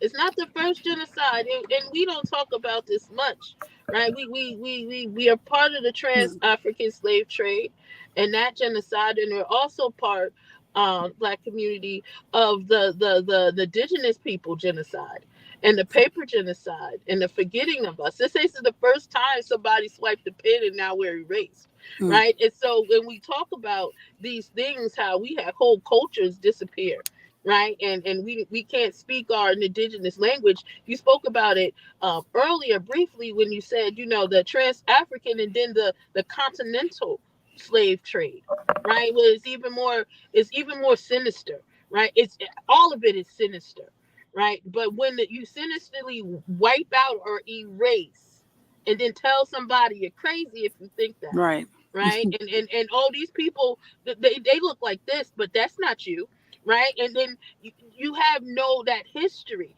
This isn't the first time they try to white us out, right? And then we have to talk about it, because if we don't speak it and it doesn't become part of our narrative, then it won't ever be, right? And our kids won't know, right? And just like Whitesboro, and think of it just like a little town where we're just saying, hey, we have to, govern ourselves. It's because, again, it goes back to we, right, put people in spaces that see the things that are important to us. And as a person, a human being, right, I need to be seen, and my kids, my families need to be seen and stretched into the future. And I need to honor my past. But my view, right, my friends' view, right, are ours. And if we're not part, what did they say? If you don't have a seat at the table, right, then your lunch, right? And we've been ate for a long time, right? We've been the menu for a long time, and I don't just want a seat at the table, and none of us should just want a seat at the table. I want to help pick the menu. Yeah, right? But think about also what Shirley Chisholm said. If I don't have a seat, I'll bring my own chair. But Zaid, I just think about my chicken. See, I'll bring my chair, right? I don't want to just sit here. I want to bring the chicken. And I like peas. I don't like corn. Right? So I need the part of the menu.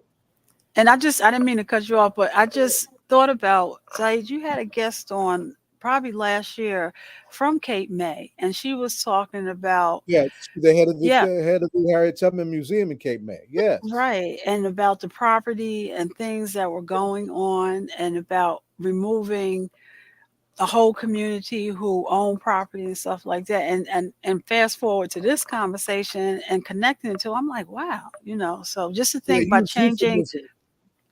They use euphemisms for this kind of stuff that you're referring to. Donna, the euphemism is gentrification. The reality is ethnic cleansing. See? Right. So yes, and you heard her saying, we're encircled by the damn Klan. And I'm sorry, Felicia, and I was just I'm sorry. Go ahead, Zaid.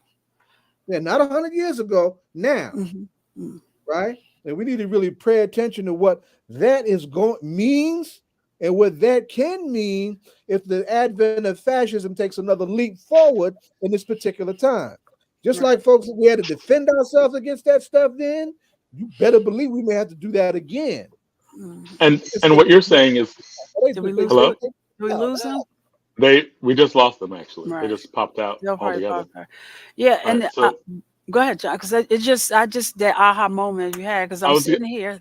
Go ahead, John. I was going to ask them the question about like their post office got removed, right? As in like They changed the and so function, and that right which and so caused them, yeah. right, but was that at a federal? I'm curious. Was that at a federal level, or was that at a It local has to level, be or at both? well, yeah. The post office is at the Federal, federal right? level, right? And so and I They wondered, clearly had when to you be take mentally away, loose, is what John is trying to say. yeah, congressional districts, and that is really interesting. And what was the technicality that allowed them to do it without with hello? But yeah, you keep going. Keep Okay, talking. because it blacked out. But what Mhm. was the technicality that allowed them to do it that people didn't have a say in it? You essentially erased a whole zip code, and sometimes you hear like what's what's uh what's Prince, like, you was it Princeton? You had two. You had Princeton Junction and Princeton Borough, I think, and then there was a vote to merge, right? And they became one municipality. Was it Princeton that did that? No, they're still separate.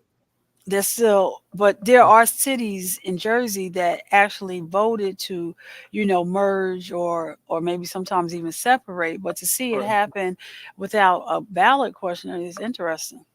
Right. We're having. I think that they're coming back in, but we also have Tava in the background Was ready to because come in. we're getting ready to start the next segment shortly. So if they come back, we want to just get them back on so that we can and wrap it up. But We can set up tomorrow for the event. we can also start our next segment because they do overlap in some ways. But I really want to give them to closure. Yeah. All right. So, what is the event tomorrow? No, they're not on yet. So, they're still right. So, what's the event tomorrow? Zai, can you tell us the event tomorrow?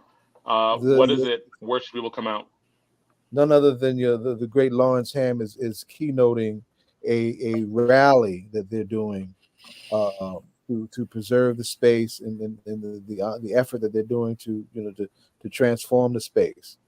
It's going to happen, I think, in the afternoon, and it'll probably go into the evening because I haven't been down there yet. But from what they tell me, they really have a genuine, hour to hour food, music, conversation, Larry's keynoting, fundraising kind of thing, in a very old school, intergenerational Black village way, So I regret that I can't get down there because I have to be in New York, and when you're not driving and trying to cover that kind of distance, it can be a little challenging. Y'all, we want to give y'all a chance before to you wrap up. But before you wrap up, I do want to just clarify what I said, that in 2011, the voters of Princeton Township and Princeton Borough finally approved the consolidation. It took 4 attempts and nearly 60 years. So it was done in what I was just saying by a vote in 2011. I'm sorry, go ahead. I just wanted to clarify that. You said something that I wanted to bring up, and I'm going to hit it really quickly. We discovered in the midst of this, something happened in around the 1940s where they lost their magistrate. They were self-governing. They had their own magistrate. They had their own fire department. And then all of a sudden they got sucked in.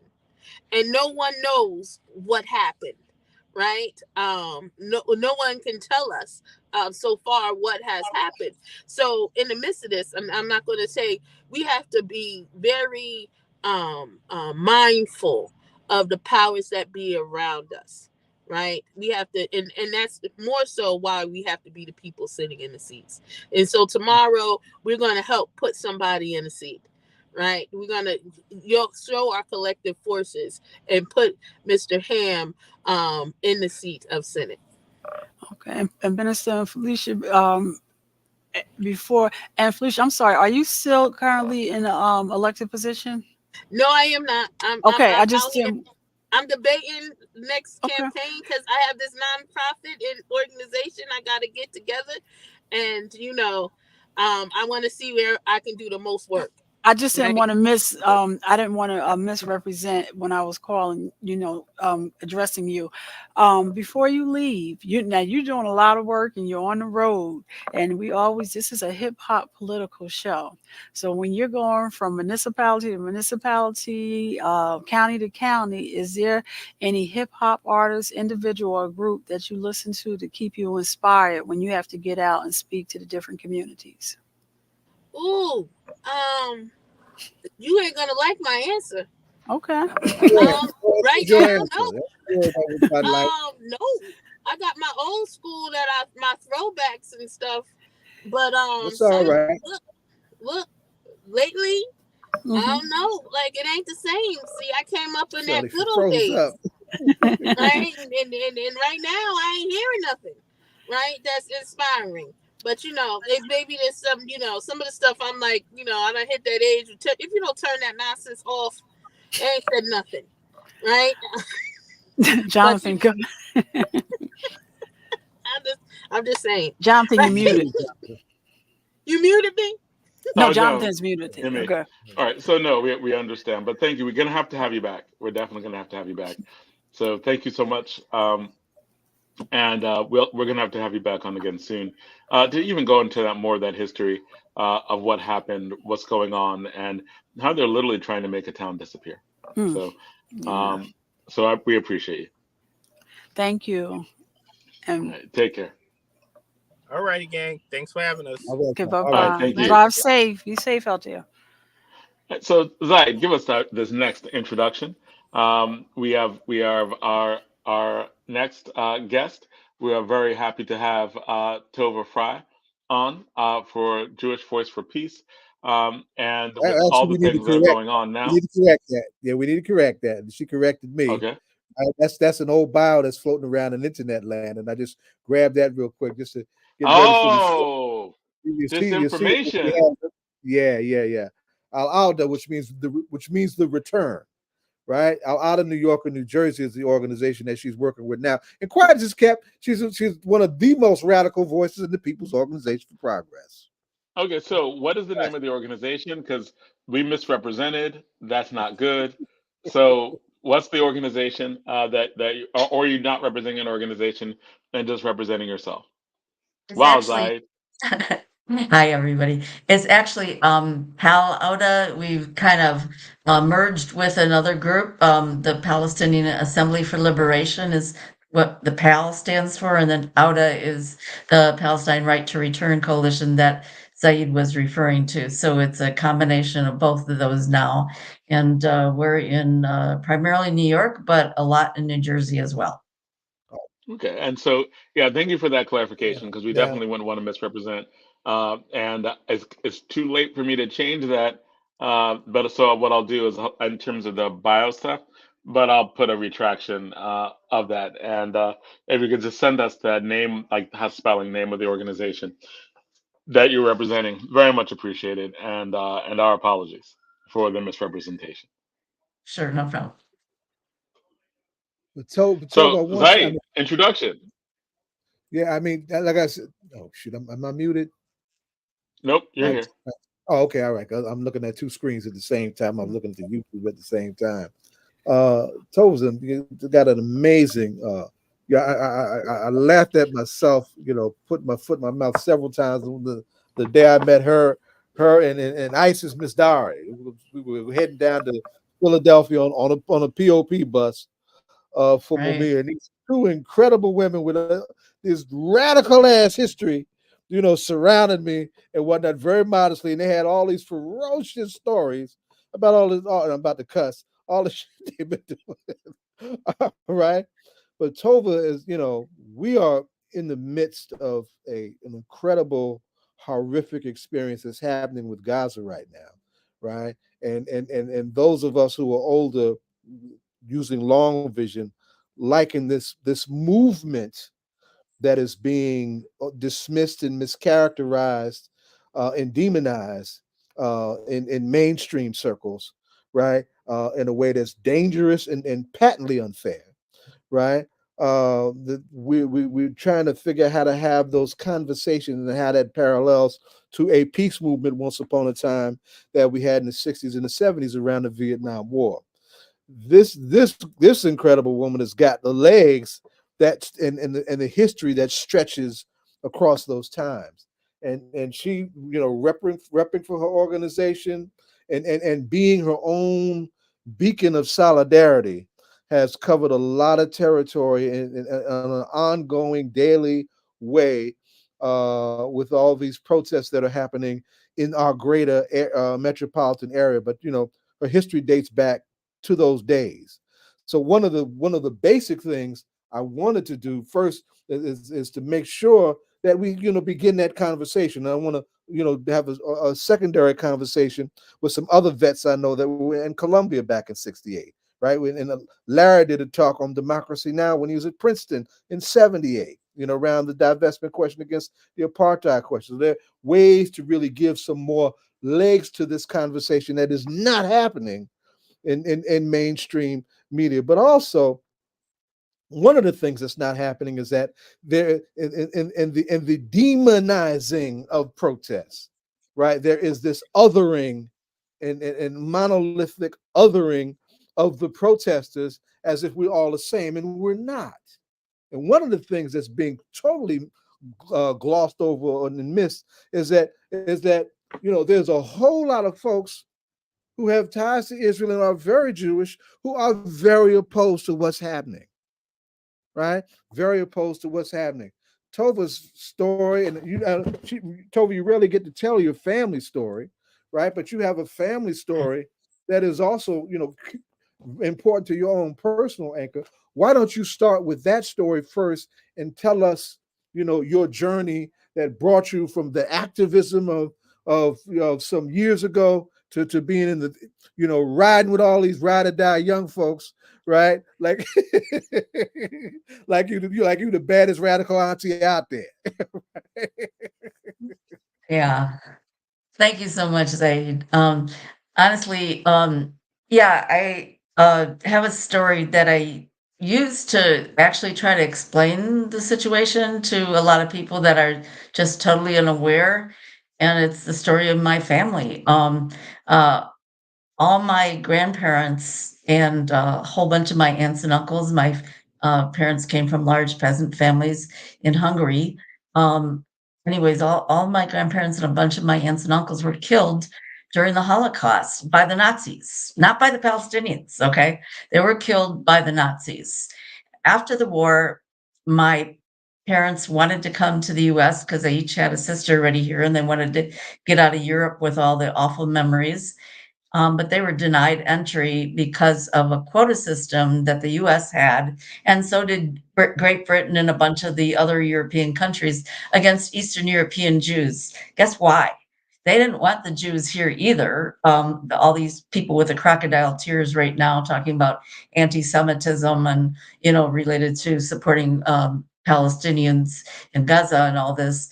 They didn't want the Jews here. They wanted them in this formation of the state of Israel so that they could be like the garrison state for protecting U.S. imperialist interests in the Middle East and to protect their oil and other things. And so what happened is that my parents, since they couldn't get into the U.S. because of the quotas against Eastern European Jews, wound up in penniless in what had just become the state of Israel sometime in either late 48 or early 49.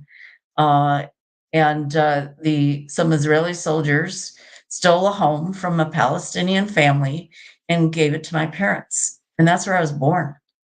Okay. So that's like a little microcosm of, what and we're celebrating or commemorating, not celebrating, but commemorating the Nakba this week. May 15th is the annual commemoration of the Nakba.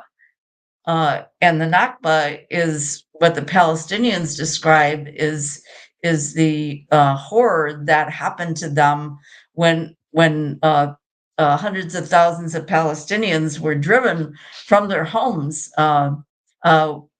by the what had become the state of Israel, using weapons supplied to them by Great Britain during the Balfour Declaration. They turned over all the weaponry to the newly formed Israeli state, and they were driven out of their homes and forced into Jordan and Lebanon and Syria and all over the world.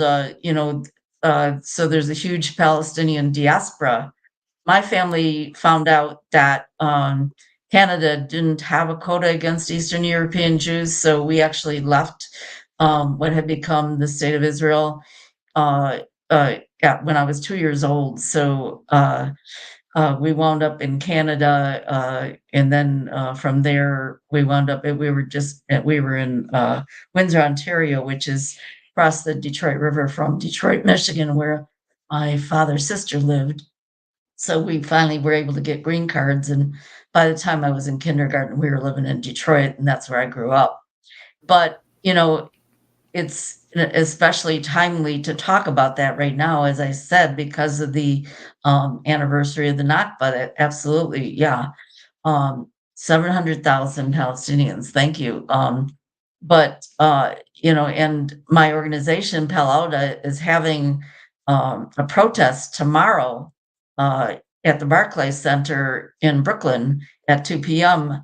To commemorate the Nakba, but also protest in support of Gaza and Rafah and what's happening right now in Palestine. And when people ask me where I was born, I always say I was born in occupied Palestine, because that's the damn truth. Yes. Wow. Yes. And, What a story. And now, but Donna, before you ask the question, very, very quickly, because I know we got a candidate coming in a minute too. Okay, Tova. Stuff. What Barkley? Why is Barkley the side of the protest tomorrow? Really, it's just we tend to want to do things in Brooklyn because there's a huge Palestinian, Arab, and Muslim population in the Brooklyn area, and we thought that would be a good spot to pull people together and have a large rally and protest. We're going to be marching, and so it just seemed like a good spot to do it, where we can pull on the community in Brooklyn. Mm-hmm. Now you have made your rounds at a number of these campus protests too, and community protests. They're all on the campuses. They're in the streets too, right? Absolutely, why don't you give us your own take on how these protests have developed, are developing, are being repressed, and how people should be supporting them? Well, yeah, I mean the Columbia encampment was the spark that lit this whole encampment movement, not only across the country but around the world. I mean, people are setting up encampments and all over Europe now, and it's really making people in Gaza feel like there's some hope that people are fighting for them. But Columbia, as you mentioned, Zaid, which had the historic takeover back in '68, was where this jumped off, and that encampment lasted for, I think it was a good couple weeks. I was out there a number of times, and they not only had the encampment inside, they started barricading off. They wouldn't let anybody who didn't have student ID in, so a bunch of us were on the outside chanting and supporting them in large rallies on the outside of the Columbia walls as well. But they were brutally suppressed, and a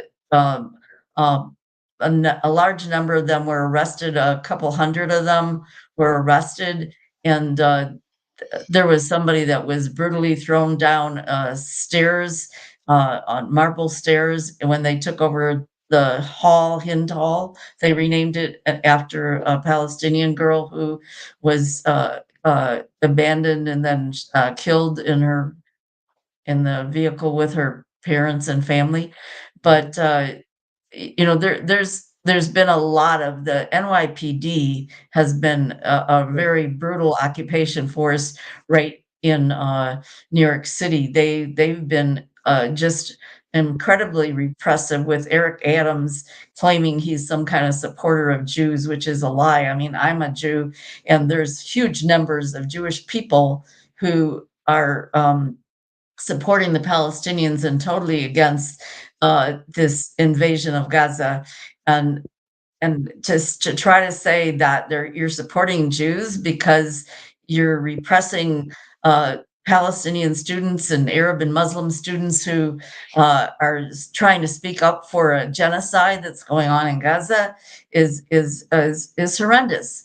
You know, he cares as much about Jews as Joe Biden does, you know, when he cries his crocodile tears and talks about, well, he's withholding some 20,000 ton bombs right now for the first time after just signing a bill authorizing several $billion more of military funding to Israel. And Biden claims that they're actually haven't invaded Rafah yet. Well, they closed off the Rafah border to Egypt, which was the only source that humanitarian aid was able to get in, and the Israeli entity closed off that border, cut off the last source of aid, and they're bombing people. They've been bombing people in Rafah for the last couple weeks, and now people are fleeing back to central Gaza, but they have no food, they have no fuel, they have no means of transportation. And it's just horrifying. And anybody that looks at that situation has to recognize it as an intentional genocide. This isn't accidental or whatever. They want to push all the Palestinians out of Gaza. They've been trying to get Egypt to take them. They want to push. They've also been attacking people in the West Bank. They want to push them out of the West Bank and into Jordan. They want to take over those territories, you know. So this is always the claim of the Israelis, as they say, well, we need a buffer zone because we have these crazy militant people that are against us. And why are they against us? They're against us because of how we treat them, you know. So so as soon as they create another buffer zone, then they want to take over that one. So it's this constant expanse of taking more and more land. They took a piece of Syria in the Golan Heights. It's just a constant settler colonial expansion. And and then they have the nerve to say you can't talk about Holocaust because the Jews own that word. Well, I'm sorry, but this is a Holocaust. What they're doing in Gaza is a Holocaust. It's a genocide, and the Jews don't own that word. They're making themselves the same as the Nazis, and I won't apologize for saying that. It's just horrendous. Jonathan, I know you want to jump in. Mm-hmm. Yeah, just some questions there. Clearly, like among some protests, there have been charges of anti-Semitism. There are people who have said and things that were that were kind of objectively clearly anti-Semitic when they point these things out. When you are and there are people who've been attacked based on their identity. How do you respond to many who just were like, hey, these protests can be characterized in that way, right? Like, are you saying that it doesn't exist? Are you saying that there aren't it is not? Like, how do you deal with like the charges of many real incidents of anti-Semitism that has appeared within the protest that gets talked about a lot in the mainstream media? So I've been at these protests, and there's been not only myself, but a whole bunch of Jews there at these protests. A lot of people from Jewish Voice for Peace, but not necessarily, just Jews who can't stand to see what's happening. And what they describe as anti-Semitism is when we chant from the river to the sea, Palestine will be free. And that's not anti-Semitic. Netanyahu at the UN back in late September right before the attacks of October 7th, Netanyahu came to the UN and held up a map of future map, what he called it, of Israel from the river to the sea, all Jewish, is how he described it. And he blatantly said that at the UN in a public speech. So, this whole business about claiming that the chant from the river to the sea is somehow claiming death to all Jews is not true. It's not at all true. It's saying that. But just a question on that, like when Netanyahu did that, it was widely seen as him not wanting any Muslims, Palestinians, whether regardless of their religion, wanting them to expulse them from the river to the sea, and many accused him of showing to the United Nations that he was supporting genocide. So the question of, and this is just for clarification for like many we hear constantly, like if you chant from the river to the sea, that is a statement that there should be no Jews there at all, right? Like as in push them into the ocean, etc. So Netanyahu, it does seem like when he's using it, it does seem like he is using it in a way that supports like genocide, right? Like they're from like he showed a map. He's like, "This is all Israel. There's nothing else," right?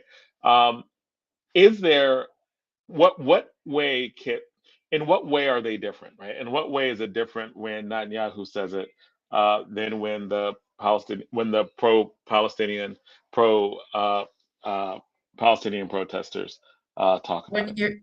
you're looking at an oppressor who has the military and 20,000-ton bombs at his disposal that have been pushing the Palestinians into smaller and smaller. They've got the whole apartheid roads in the West Bank where Palestinians can only travel on certain roads, and the settlers villages keep getting expanded, and they have their own privileged roads where they don't have to go through any inspections. Or on the Palestinian roads, they have to stop every uh, 10 miles or so and get inspected. But the difference is power. So when Netanyahu says that, he's talking about the might of not only the military weapons he has, but the U.S. backing he has behind that. That's their intention. That's right. When I talk to Palestinians, they're not looking to kill all Jews at all. They're just saying that this is their land, and they want it back. Before uh, the Balfour Declaration and before the British mandate in Israel, Palestinians and Jews lived together in peace in that area.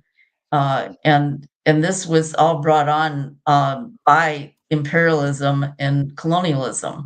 And so to look at it that way is just wrong. I don't see, I mean, I have been to hundreds of demonstrations actually in New York City and in New Jersey, and never once have I heard a chant against Jews. Never once have I heard an anti-Jewish chant. As a matter of fact, they say Zionism, yes, I'm sorry, Judaism, yes, Zionism, no, is a chant that's used. Judaism, yes, Zionism, no, is a chant that people will chant. And there's a group of very Orthodox Jews, Neturei Karta, that come to a lot of the demonstrations, and that's one of the things that they'll push and chant is Judaism, yes, Zionism, no. But they will also chant from the river to the sea, Palestine will be free. And this is a group, a well-known group of very Orthodox Jews, and they come to the demonstrations as well. So it seems like if there's now from a media perspective, Jonathan, the question that we should be asking is why aren't those voices heard in the reporting of these stories? And I think also just in the because even in the policy prescriptions from many who talk about a solution, right? There are many now talking for not a two-state solution, but a one-state solution where everybody has rights, as in if you are for a one-state solution where everyone has equal rights, you are against Zionism, right? Like you don't think that there should be a Jewish state, but you do think that there should be a state where everybody has equal rights within it. Like you don't have rights based on ethnicity, you don't have rights based on race or religion or who you are. You have rights based on you being a human being. That would be a human rights based understanding of a solution, but it would be an anti-Zionist solution, and it would also be consistent with River to Sea because everybody in there would be free.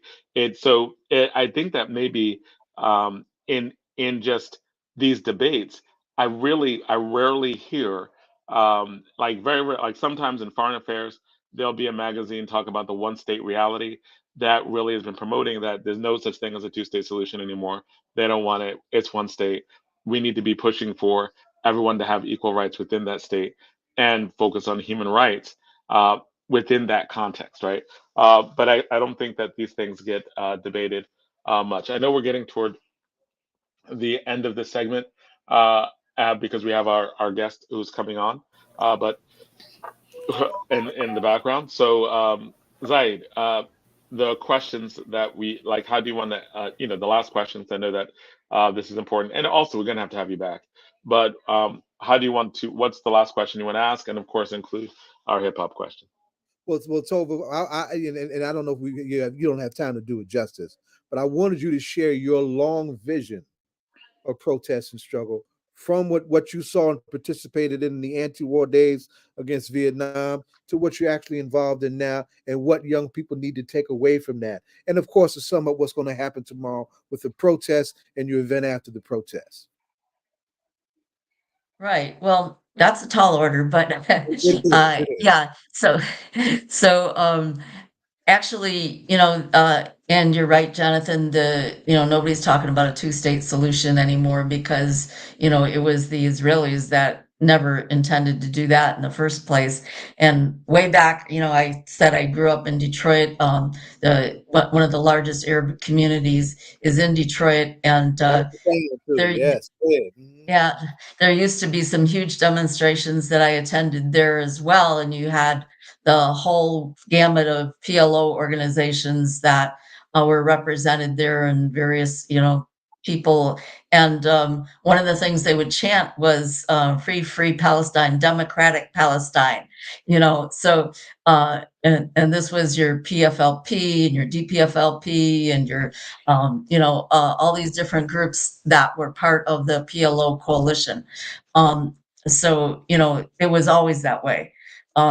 So I grew up with that, but also it's important to talk about that. It was South Africa that brought the case of Palestine to the International Court of Justice. That's right. And that's very significant. And why did South Africa, of all countries, do that? Because of the apartheid that they faced, and they knew that it took an international movement to shut down the apartheid and to finally turn it over. I mean, they did, of course, the African National Congress did they liberated themselves a lot, but they needed the support from the international community, and the anti-apartheid movement here was very strong, and I was part of that back in my days in Detroit as well. So this is all related and very much extends into the whole international struggle against colonialism and occupation. So the struggle to free Palestine has always, in my mind, been very key to that struggle. And to me, the Black liberation struggle and the struggle to free Palestine have been the main key things to international solidarity and the whole revolutionary struggle in this country in general. Are those two struggles? So sum up tomorrow, and Donna, take us out with the ritual question. So, but we have to bring you back. There's no way. Yeah, we definitely have to bring you back. There's no way we could have had this subject in 30 minutes. But this is a hip hop political show, and the work that you're doing and what's going on, and what you're seeing, is there a hip hop artist, individual, or group that you listen to that will keep you going and keep you inspired past these very long, hard days of what's been going on? Well, actually, there is, but I'm terrible at names. I'm blanking on it. But a good friend back in Oakland, and I'm blanking on his name right now. He's the one that did wound up doing movies. John Singleton? No. And you can always sing it if you want to. You want to try the lyrics? No. Yeah. Well, when you think about it, let us know. And if it hits you, text IE and we'll say, but we definitely have to bring you back because this has been very informative, but we really need to hear more. And we would like to ask more questions. I didn't even get to ask questions. So please, we hope to have you back soon. Absolutely. Sure. Thank you. Right, thank you so much. Thank you. And thank you. Keep it in the streets, baby. I see you. All right. Take care. Okay. So we are about to have it was just on. we're about to have the other orange candidate for mayor, Quantavia Hilbert on, but she just disappeared, so she might be having some technical difficulties. So I'm going to try to reach her again. Hopefully, she will be able to pop in. But because, let me see. I got a text. Let me see what they said. But go ahead, Johnson. I'm sorry. All right, because we definitely want to make sure that we have all the candidates. We've had 2 of the 3 candidates on so far for the Orange Mayor, and we really do believe in civil civic discourse, and we believe it's important to have all voices heard. The election is this Tuesday, and we definitely wanted to make sure that every candidate who is running, would be heard, as we do all the time. So we are. That last segment was pretty good, though, and we definitely have to have her back. Great. The Honorable Councilwoman, Councilwoman, I think she's back. Quantavia Hilbert. Yes, Quantavia Hilbert is Councilwoman at large, City of Orange. Yes, Councilwoman, the Honorable Councilwoman from the City of Orange. Hello, welcome, Councilwoman Hilbert. The dark. You are. Hello? Yeah, kind of put the light. Well, I'm not even. Jean's a filmmaker, so you know how to put the light. Okay, so she came out again. Yeah, she's having some technical difficulties. Okay, but let's talk about the last segment, and when she comes back, we'll just make sure we put her on. Well, one of the things I want to continually hear talk about is that this is going to be a very we lost a great Congressman Payne, and his seat is going to have to be replaced. And it's going to be a very tiring season because you're going to go out some places voting in May, and then you have the primaries, and then you're going to have the special election, and then you're going to have November. But we can't get weary. We have to participate, and your vote is very important. And show up. One of the things that if there's not a person on the ballot that you particularly care for, doesn't have your interest, write your name in. That is an option as well. But do not not vote. We have to make sure that we engage and be a part of our community at every election. What did Jesse used to say, from the outhouse to the White House? Vote, vote, vote. You have to participate and not take it lightly. Absolutely. Go ahead, Jonathan. Go ahead. I'm sorry. No, I was going to say, right on what you were talking about, right? Like, I think that, and part of our perspective on the congressional race is that we had a really good congressman who did a lot of the things that congressmen should do, right? Would bring money to the district, have high ethical standards. No one ever had to worry about him, like, doing what he was doing for money. He did it based on principle, right? The types of policies that he was in, that he was advocating for, it was like, what, 97% of the same as Ocasio. Ocasio. Right. Yeah. So and with other progressive members of Congress, right? And there's this real push there. So we really appreciate that.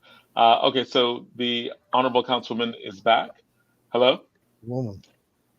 Okay, so hello. No, she's still and what you might Honorable want to say, Hilbert? Councilwoman, if you're having a problem with the video, try to stop your cam and just talk, and maybe that you'll be able to participate that way. Right. Councilwoman, can you hear us? All right. No, she's actually just she's frozen. Okay, so we'll try to have you back on, and as we let's kind of push forward because election's Tuesday. Right. Are you able to hear me now? There we go, loud and Yes, we can clear. hear There you. you go. Yes. All Okay, right. so Blame it on the rain, but thank you for Yeah. being patient. You're welcome. you're very welcome. You're very welcome. So, Councilwoman, we'll just jump right into it with the first question. So, you were running for the mayor of Orange. What is there about tell us about your biography and how your biography makes you the best candidate for the mayor of Orange? Well, excuse me. So yes, basically I did not have a very lavish beginning in politics. I actually got involved mainly through community health, public health, organizing. I have over 20 years of experience in healthcare.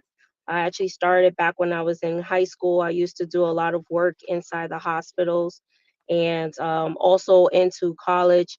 I was working in group homes, public health settings, organizing, working with other students, other peers on wellness issues, raising funding for homeless families, those who were victims of domestic violence. You know, I did a lot of my activism when I was in my youth in high school and college. And so as I got older, you know, I believe I did it. I followed the blueprint. You know, you go to college, you get good grades, you graduate, you come out, you get a job. And that's exactly what I did. My first job was emergency dispatching. So I had a lot of experience in customer service. And then I also ventured out into working in administrative with workforce. So then I was working, helping people with recruitment, helping people with human resources and compliance as well in regards to the workforce and making sure that everyone was compliant and also qualified for their job positions. Fast forward to now, with me living in Orange, I have worked in a union job, you know, so I've worked in a warehouse being a product manager. I've also worked at UMDNJ, going back to talking about that experience I had with the workforce and healthcare. And I also previously was a group home supervisor for about 4 group homes out in Queens. And I was promoted about 3 times before I became the supervisor. And I was also a big trainer for other people in that region. And the main purpose was to just give good service and support to those in need, especially people in underserved communities. So I believe I'm the best candidate to be the next mayor of this city because I care about the people. I put their quality of life first. I also have administrative background. I have healthcare background. I have business development background, and I'm also open-minded. So I'm still coachable. I'm still learning and developing and building partnerships to help my community. So, when you are a change candidate, right? As in, there's an incumbent, you are running against the incumbent. So, what issue do you think is really urgent that the current administration is getting wrong that you want to get right? Like, what would be the major difference if you were mayor that would make Orange better? Our main issue is the development and the community input in the development that we're experiencing. If you look at our our master plan that we have. Our master plan was drafted back in 2016, I believe. This was all preceded before I became a council person. But I would love to see an amendment done where we're actually incorporating what the community wants to see, not just apartment buildings. We haven't even addressed our infrastructure issues. Some of the residents, they want to see more commercial space. They would love to see a new hospital. I know some of this stuff is not feasible. Some of these things, we can't grant everyone's wishes, but still, we should have a forum, if not a committee of the residents, where we're incorporating all of their thoughts and their wishes and their desires into redeveloping and revitalizing this community. Also, it goes back to transparency as well. Not only are the residents not included or engaged in the development, but there's also it's also difficult. It's also very difficult to get information on what is happening in our community, and that frustrates a lot of people, especially if they're spending their hard-earned money here. Councilwoman, you have had the ability to serve your first term. What are some of, and as a councilwoman, as a legislator for the city of Orange, what are some of the legislative pieces of legislatures that you have championed, and why? One of my most recent pieces was to develop an office of homelessness prevention and social services. Like I said, I came from a background of helping the community from a public health standpoint, a community health standpoint. And I do recognize that in Orange, we did not replace our hospital. We don't have a viable urgent care. And also in regards to our social services, there are homeless people who are currently outside on the streets. There are also individuals who have been taking shelter in the Old Orange Memorial Hospital. And also, there are many of our families in this community struggling with mental health, including our youth. And they need services that are in-house within this community that can address their needs. Another part of legislation that I was working on was in regards to our parking. Um, we do have a parking authority that just came about, but I was also working with talking about what land or what vacant lots we can identify to create municipal parking lots. We are increasing our population, which means more cars on the road. We need to be able to come up with a plan to address the issues for our current residents prior to increasing the development and the cars on the road. Another legislation that I was looking into was in regards to green space. I have not introduced it yet, but I was looking into incorporating more green spaces and more community gardens in our community. And another one that I was looking to address that's really important is in regards to our homeowners. There is something called the ADUs, the accessory dwelling units, where if you have enough land or space or maybe like a detached garage, if you wanted to convert that to an additional living space, you might be able to rent that out and possibly, earn additional income to help you with your payments because the taxes are high here. I'm also looking into legalizing or regulating Airbnb in our city. We currently do have Airbnbs. They're another form of a business model. So we should encourage it, but we should regulate it so that we don't outnumber our homeowners and residents. We still want Orange to remain a community for families, but we also want the families to have the ability to exercise their rights and have this business model to make more income in the community. And for the well, actually, just very briefly, how a lot there are there's been traditionally pushback against the Airbnbs because they increase uh, rates of housing because many Mm-hmm, people will have the Airbnbs as opposed to renting it out, so there'll be fewer renters there and mm-hmm, more Airbnbs there. mm-hmm. How do you like? Because I mean, a lot of times in municipalities, that's why they're like, hey, we don't want Airbnbs there because they might uh, drive up the rentals, right? Because there are just fewer rental spaces. How do you deal with that? Like, or is that is how would you like deal with that? I mean, in terms of your proposal, because that's just the thing that jumped out. Right, because I have actually been speaking with other legislators like in different counties and getting their feedback and understanding what the pushback is. And when you look at it, that is very much true, but isn't that the same thing that the new developments are doing? If we have someone who has a 2 or 3 bedroom apartment on Central Avenue and they're paying 1,600 and they had a child that wanted to move out into these new developments, a studio or 1 bedroom is costing $2,200. Isn't that going to drive up the price of living in our community? And then going back to the Airbnb, they actually structured it where you can collect occupancy tax off of it. So that's an additional tax revenue that the city could collect as well. Okay, Donna, do you have more questions? 'Cause I know that you are, as a former council person in Orange, you are an All in expert all, on a that's lot of right. things, Mhm. but of Orange specifically. So, what other questions do you have? Councilwoman, with your legislation, you mentioned that you've talked to other legislators as yourself.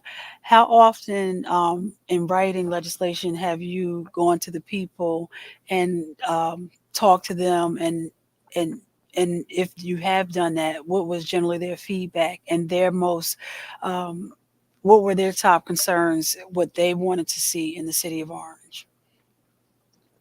Actually, that's my favorite part of the job. If you guys allowed me to, I would talk your ears off. But no, I love talking to my constituents, my neighbors. We host every 3 months, we host a free brunch or a luncheon where we come together and we talk about the ideas of the upcoming events or the stuff that they want to see improve in the community. I also go out physically with them. If there's a petition that we're putting together, I go out and I collect the signatures. We talk about it. We draft a plan, and we propose it to the other council members. Recently, we did something like that over the summer, where we were trying to change one of the streets off of Scotland Road to a one-way. Not only would it increase parking in that area, but it was also a public safety issue where a lot of people were getting into vehicle accidents or hit and runs. And that was a huge issue because it's in our school zone. I have about 5 schools all within the vicinity of Scotland Road and Central Avenue. And so that's something that we were also addressing. We also talk about affordability. Affordability is the number one thing in Orange right now. That's going back to what we were just talking about with the Airbnbs and the cost of living in the apartments. Everybody wants to know what the developments are, how are they benefiting us. And these are a lot of questions that I've been receiving, and I've been trying to work with the administration and my colleagues to give the people answers. But slowly but surely we will get there. And I develop my plans and my proposals and my legislation with the people as my number one priority. Thank you so much. Council, let me ask Councilwoman one question. There was a Okay, hot because we are running okay, out of time. So, there was a hot topic in the city of Orange with the legalization of marijuana and Mhm. possibly creating legislation so that those who were previously convicted could now reap some of the benefits with the legalization of marijuana. Where did you stand and where is Orange with that now? I stand with the residents. I believe over 70% of the residents voted yes to bring that here, to bring cannabis here. And I still this day believe that we could have done it. I spoke with the cannabis commissioners, and they said that Orange could have opted in at any point in time. There was no reason why the citizens of Orange should have waited another 4 years or waited for another mayoral election to revisit the conversation or whether or not we could benefit from these taxes. The city has not introduced any other way to generate revenue to help the residents. The taxes are our burden to carry, and it should not be that way. Why not introduce new businesses? They pay taxes in the community too. We need more commercial space for our new entrepreneurs, for other people to come in and give their services to our community.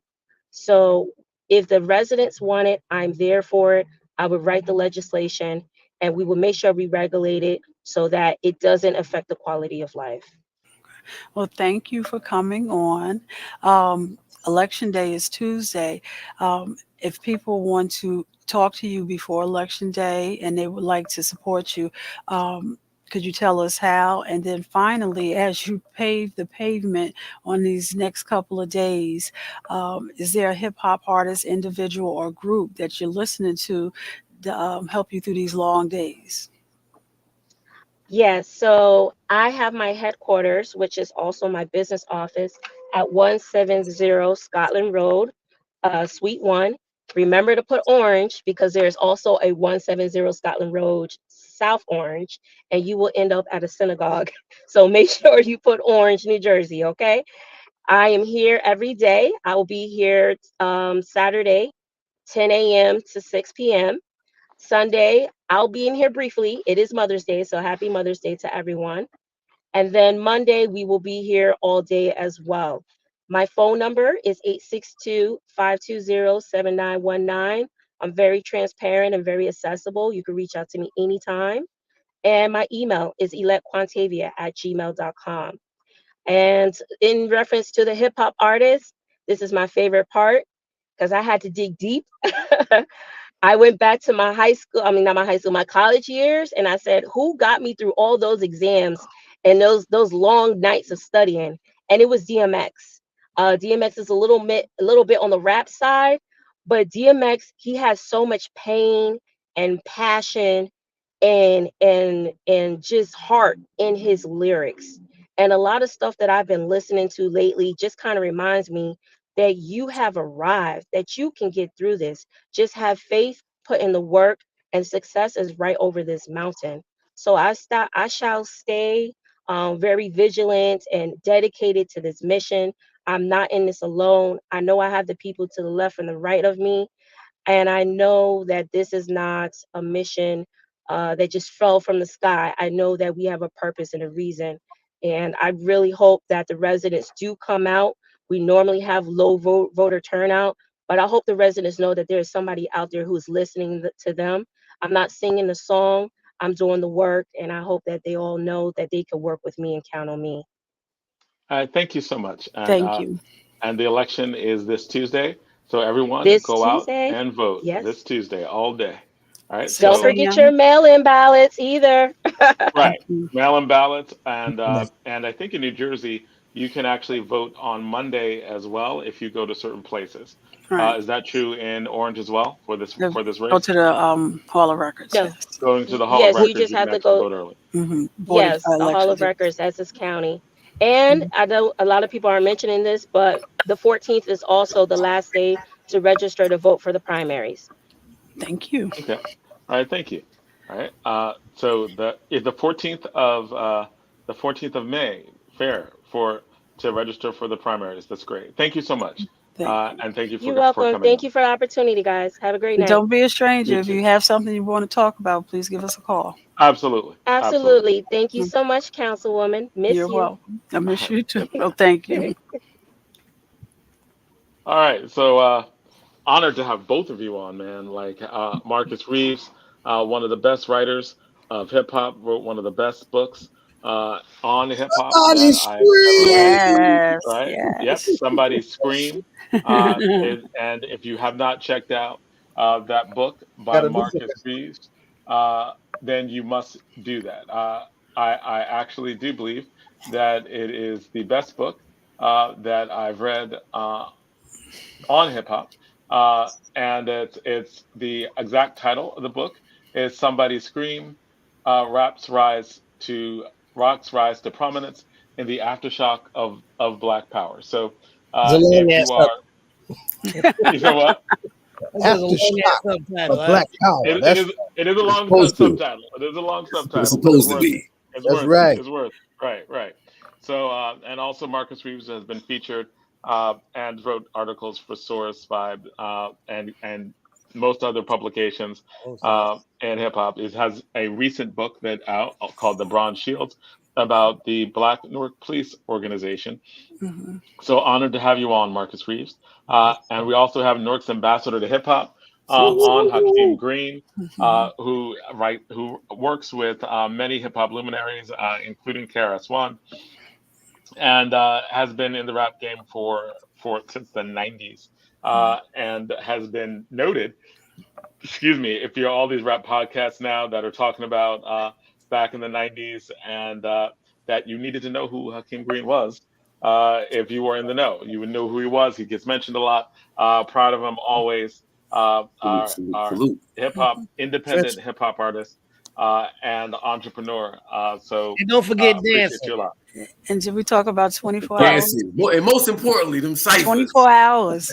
Right, and actually, the founder, one of the founders, and current organizers of 24 Hours of Peace, that is behind him, where it's really a national model for having concerts in certain points. I believe it was 2 years ago, where there was violence that's popping off in all these other cities on that same weekend. We had 24 Hours of Peace, and we had notably low rates of violence, almost non-existent rates of violence for that weekend. And Newark again was looked at as a national model. Honored to have both of you on. And you're gonna have Marcus, and you're gonna have to talk a little bit about it because you're doing a new location this year. Things like people ask, how is he gonna set up there? Tell us where you're gonna be. Where can I put my chair? So as we talk, you make sure you start talking a little bit about that. People want to know how to set up for this. For sure. We're gonna be on Central Avenue and 10th Street this year. Yeah, and we're celebrating women this year. So it's an all women lineup, speakers, performers, activities, health and wellness, yoga, the whole nine is gonna be led by women. And nice. We getting the bill tight right now. We got some heavy hitters. Is Rhapsody gonna be there? Tell me Rhapsody is going to be there. I wish I could tell you Rhapsody was going to be there, but I can't. It doesn't mean she's not going to be there. That's right, but I just can't. Talk about it right now. Okay. I tell you right now, we got some big names lined up. We just making sure everything is right. T's is crossed, I's is dotted, and everything's taken care of. But I promise you, it is going to be phenomenal, like always. All right, thank you, man. Lewis, we're going to be good. So, we have DJ Rhino can't be here tonight. Wishes us out a shout out. He's going to be listening in as well. And hopefully he will, he said he will come to jump in or chime in at some point. But brought you here because, well, the obvious, man. Like last weekend, what? I was like, what happened? Right? The battle of the century. Right. I'm just like, and J. Cole looking like a prophet. I don't think I want no parts of this. And we were thinking that was a little weak, right? How bad could it be? Brilliant. Yeah, so I'll be honest with you, when it first popped off, I'm listening to the joints. I'm like, man, it ain't to the break of dawn. It ain't no Vaseline. It ain't no right. You. Yeah. It's not, the South Bronx, the bridge is over. I kill that noise. It's not, I'm not getting that vibe from it.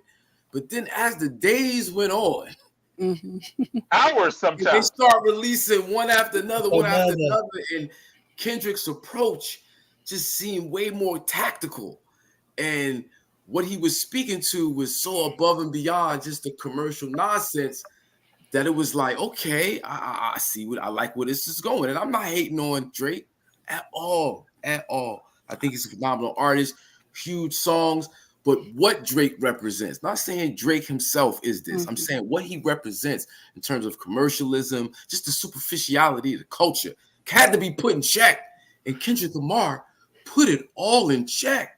Now, some other things going on about ownership rights and publishing, and it's a business thing going on right now. I'm still trying to wrap my mind around where Drake wins no matter what on the financial side.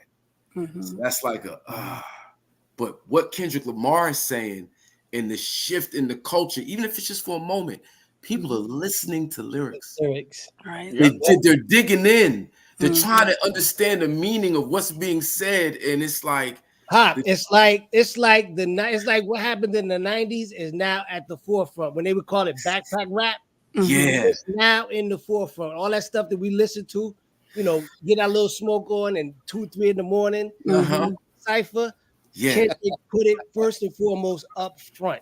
Oh man, and he was the person to do it because he's the man who won the Pulitzer Prize. That's right. Kendrick is. The Pulitzer Prize validates him, but it definitely put a feather in his cap as a lyricist, and as a literary writer. Yes, and just really what it was. It had people. It had the rhymes were so layered. It really kind of put it on. It put it all. It put that like you said, that lyricism first in the not only the nation's mind, it put it in the world's mind. Right. Yeah. Which is something you should also. That's what I was thinking too when I was watching all of the news coverage of it. I was thinking, as people were trying to decipher and say, is this bad or is this going to get, is this going to hurt hip hop? I was like, no, actually, this helps hip hop because this is the first. You got to think about it. This is the first battle that was set on a national and a global stage. It's crazy. Yeah, Yo, we didn't get this with KRS. Nah, any other famous battles that have happened. They've never made it onto America's mainstream stage. This is the first one that you're not agreeing, Hakim?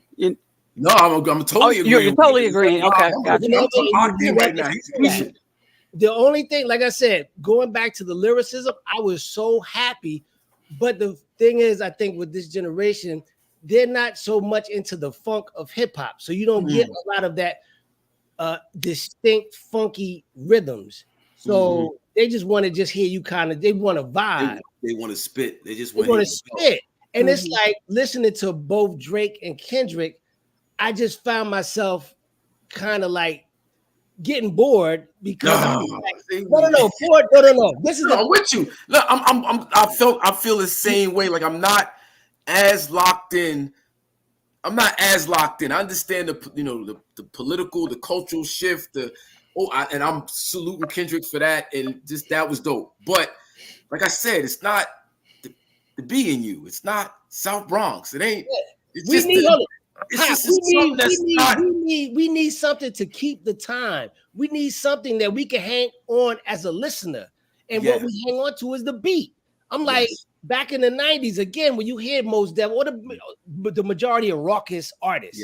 When they would come out and do what we used to joke and call psychobabble, they would have these funky beats. So you listening to all these layered rhymes, but you're getting into what they're saying. And when you miss that, you kind of miss the intensity or the massiveness of what people are saying or the deepness of what they're saying. And Kendrick, the way he puts things together, you want to really enjoy that. He did that with it was the album that he won the Pulitzer on. Right. I got to listen to that and I was like, wow, this is really, I'm feeling this, but you got to have a beat.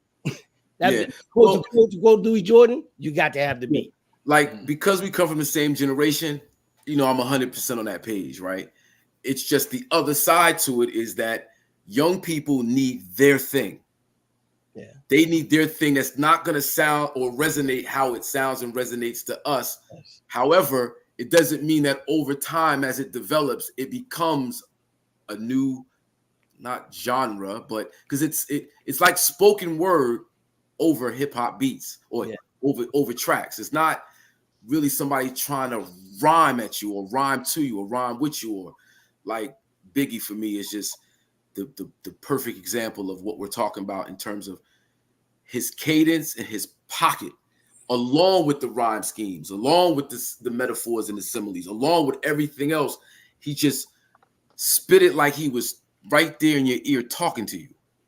He brought you into this. He wasn't rhyming at you. And that's what I get with the younger generation. But that said, where they've moved the culture in terms of digging in now, oh my God, I saw a clip on the internet of a white teacher who was talking about her white high school and how they were all Team Drake for like years. It was Team Drake.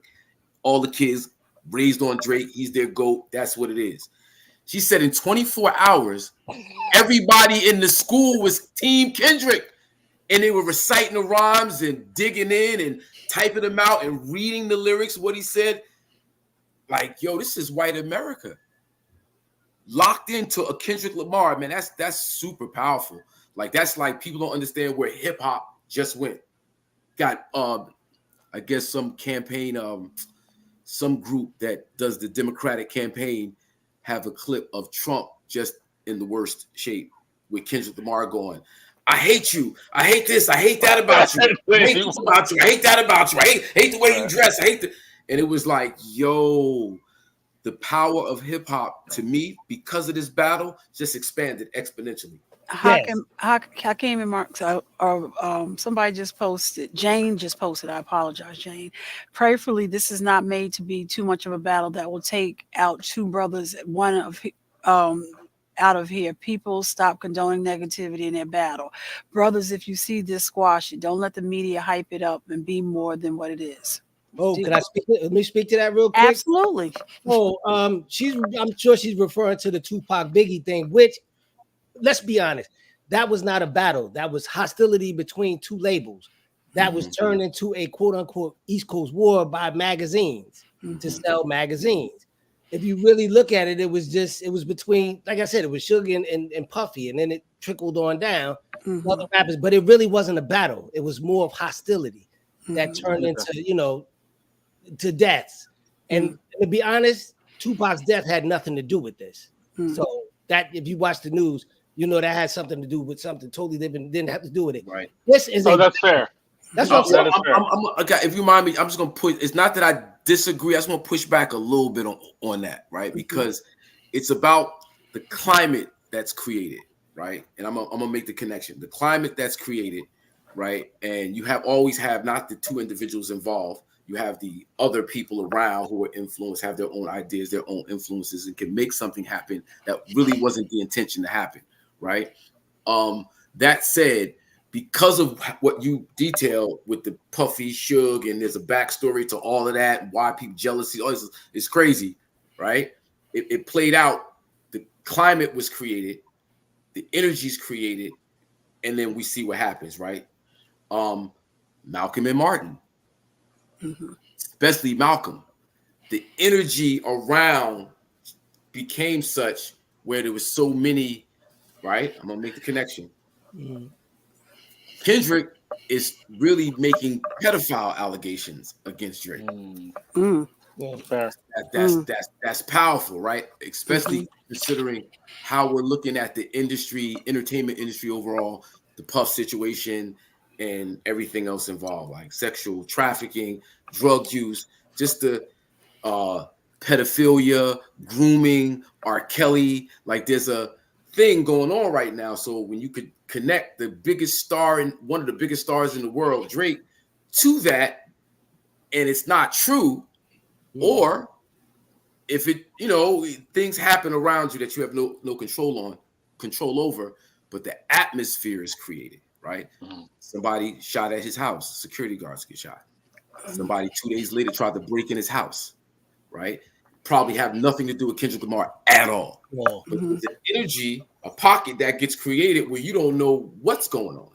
So I appreciate the battle aspect of it. I appreciate the hip hop aspect of it. I appreciate all that.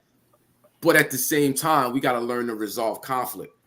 And, I just would like to see something positive get born out of all of this. That, like, as big as this is, whatever the end result should be positive and as big as the whole controversy itself. Absolutely. And Hakim and Marcus, you guys are both educators as well. So they're using their words. So that's a very good thing. So what Hakim said was right on point. It was like to have someone turn and be into Kendrick Lamar, it shows you the literary weight of hip hop music, not just the beats. It's like it shows you the weight of the writing of these artists, which should really be paid more attention to, but not right, especially by the media. I think one of my favorite little memes that I saw on this was for the literary geeks out there who don't understand this, imagine if J.K. Rowling, the creator of Harry Potter, started to be for Toni Morrison. And I just laughed, right? Because, one is great. Like, J.K. Rowling is great, right? She's like one of the most popular writers in the whole. right. One of the most popular, writers, of all time, right? Like, in terms, you can't get more popular than the Harry Potter books, right? But if she stepped wrong to Toni Morrison, oh my God, right? You're like Toni Morrison may not sell as many books, but one is a literary giant and one writes children's books, right? One does things for kids and popular, right? She's Disney, right? You Disney. Like, you don't mess with Toni Morrison, you Disney, right? And so I love that, because it really is Kendrick Lamar. Go reach out to the ancestors. That's right, Toni Morrison. Right. Go deep, right? Right. She's layered. She's talking about race. Toni Morrison was a literary conjure woman. And hold it. You got to read the first page of her novel like 5 times before you can enter the rest of the damn book. Oh, right. What was the book? You can name it. Jazz. The Bluest Side. That's right. Not the Bluest Side. The Song of Solomon. The one that did the movie. There's Beloved. Right. Beloved. Oh my goodness. Read the first 2 pages a bunch of times. Yeah. Right. But the weight, right? And some of those words, right? Some of the words that my understandings of love come from a Toni Morrison novel, right? Like, where she's like, one of my favorite lyrics of all time is when she's like, after the most horrific scene in The Bluest Eye, right? Where father has molested his daughter, right? Like, the most horrific scene. And you're just like angry. And then she says, but he loved her. And you're like, what? And then she says, violent people love violently. Stupid people love stupidly. Right? She just goes in, right?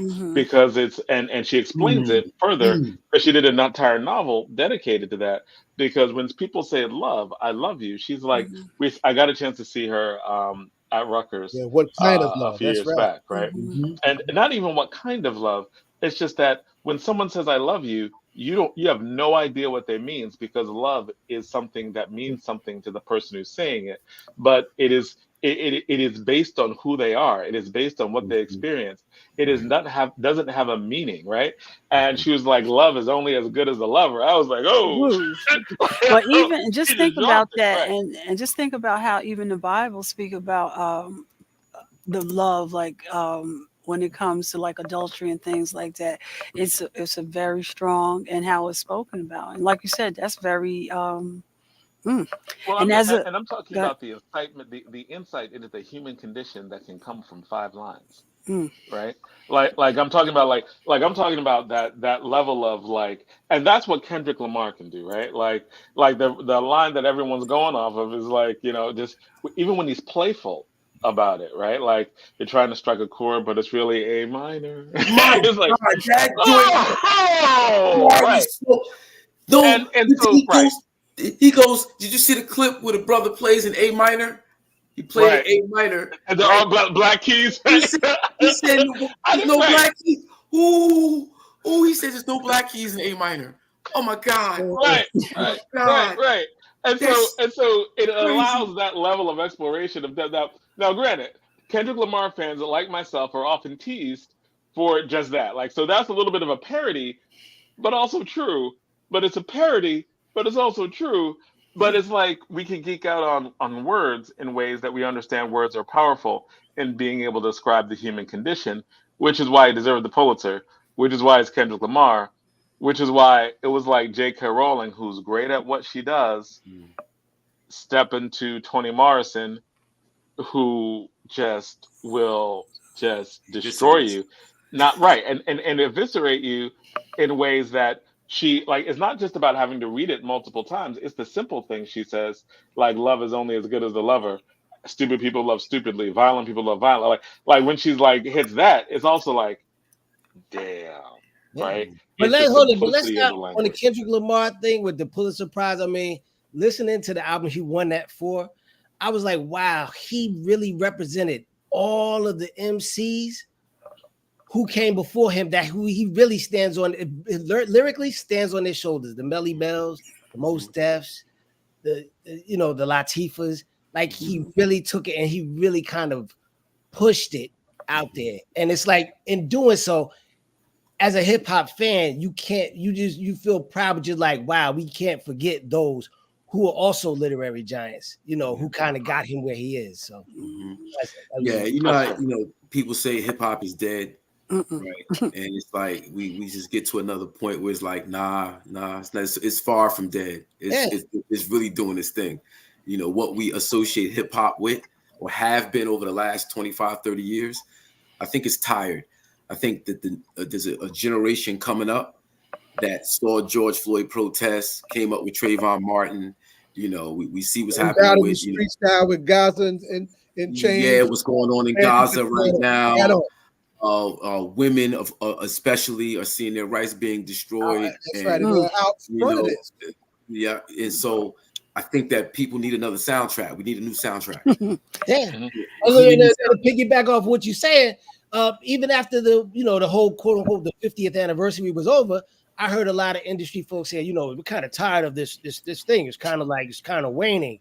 And this battle, again, just proved what Hakim just said. Like, there's so much to this thing that you don't even understand.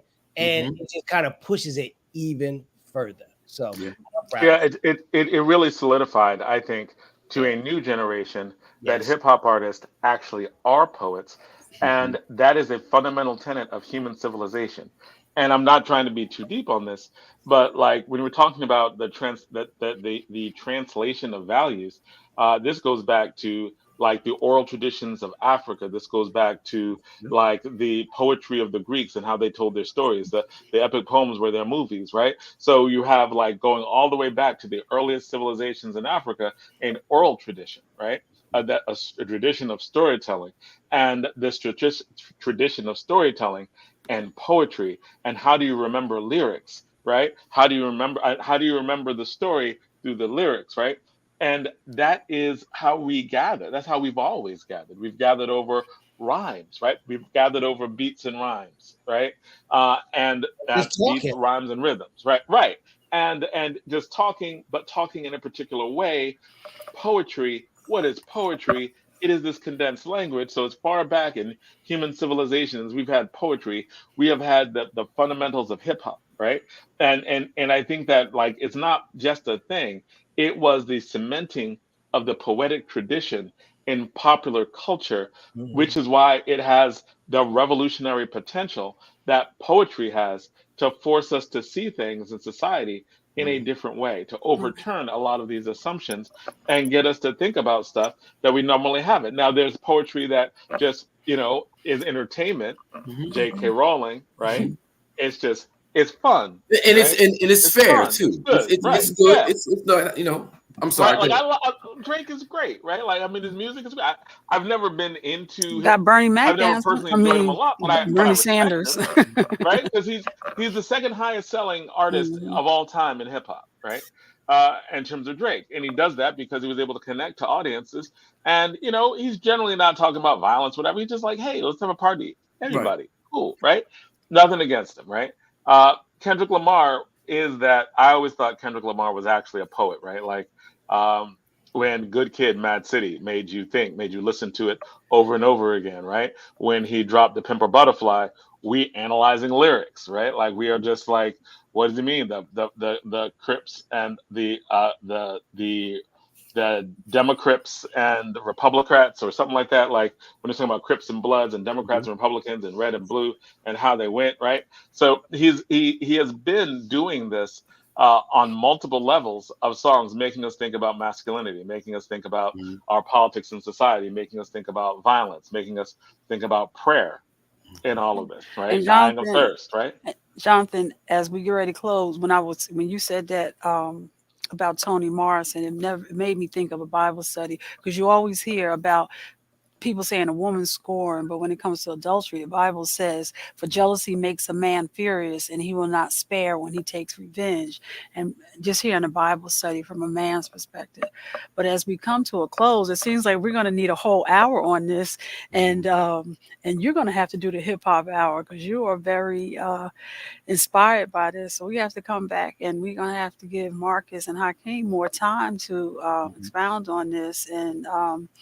and maybe even get an artist in here and talk about, from an artist perspective. Well, I mean, Hakim, a younger artist. artist. I mean, Hakim is, but I'm saying like a younger artist. Yeah, young artists, and what are they hearing when they and how are they feeling when they see this going on in hip hop as well? I was gonna say too, I just feel like these artists are also, and it's not just the hip hop music artists, but everybody, the b-boys, the graffiti writers, they're now writing the narrative of hip hop in the 21st century, which is where we have to start thinking about in terms of like documenting the culture, because we've already did enough books that take you up until like 2000. Now these artists have now taken you on to like how it's responded to the digital age, to the new America, to the this, to the that, to the mainstreaming of hip hop and how it's become America. That's all it is. But can you tell me what is hip hop saying to mothers on Mother's Day weekend? Could y'all both tell me that? MC Light dropped a single with Salt and Pepper and Big Daddy Kane called "Woman." So I'll put that out there. Okay. MC Light, "Woman." And Marcus, Hakim knows it better than I do. I have no idea. You have something to say to the moms, though. What do you have to say to the moms? That's what we doing. Okay. That's what we doing. You guys got to promise. I'm trying to get on my question. Ed, what up, Ed? What's up, my brothers? I'm trying to I didn't get to see Dr. Wesley Muhammad's take on Drake Kendrick Lamar beef. I still have to take some time and dig into that.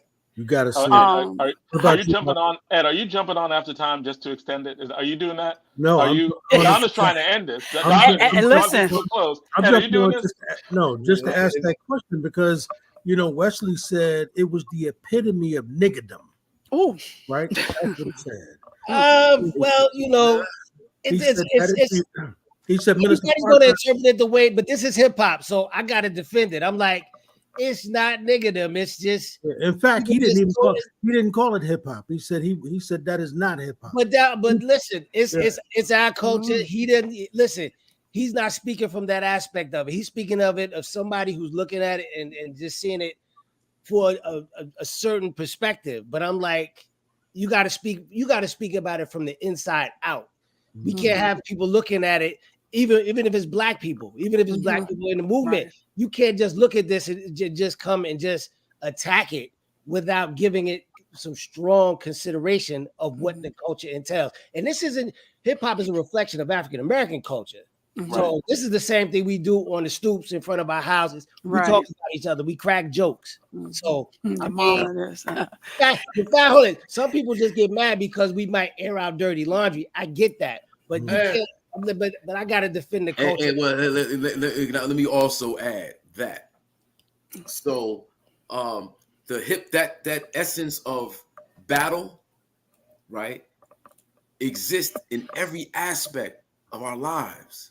We always trying to prove that we got that stuff, that we got it's just whether sports and athletics, you trying to get a job, you trying to get that next position, the spirit of competition and challenge, or you like that, and it even exists in the conscious community.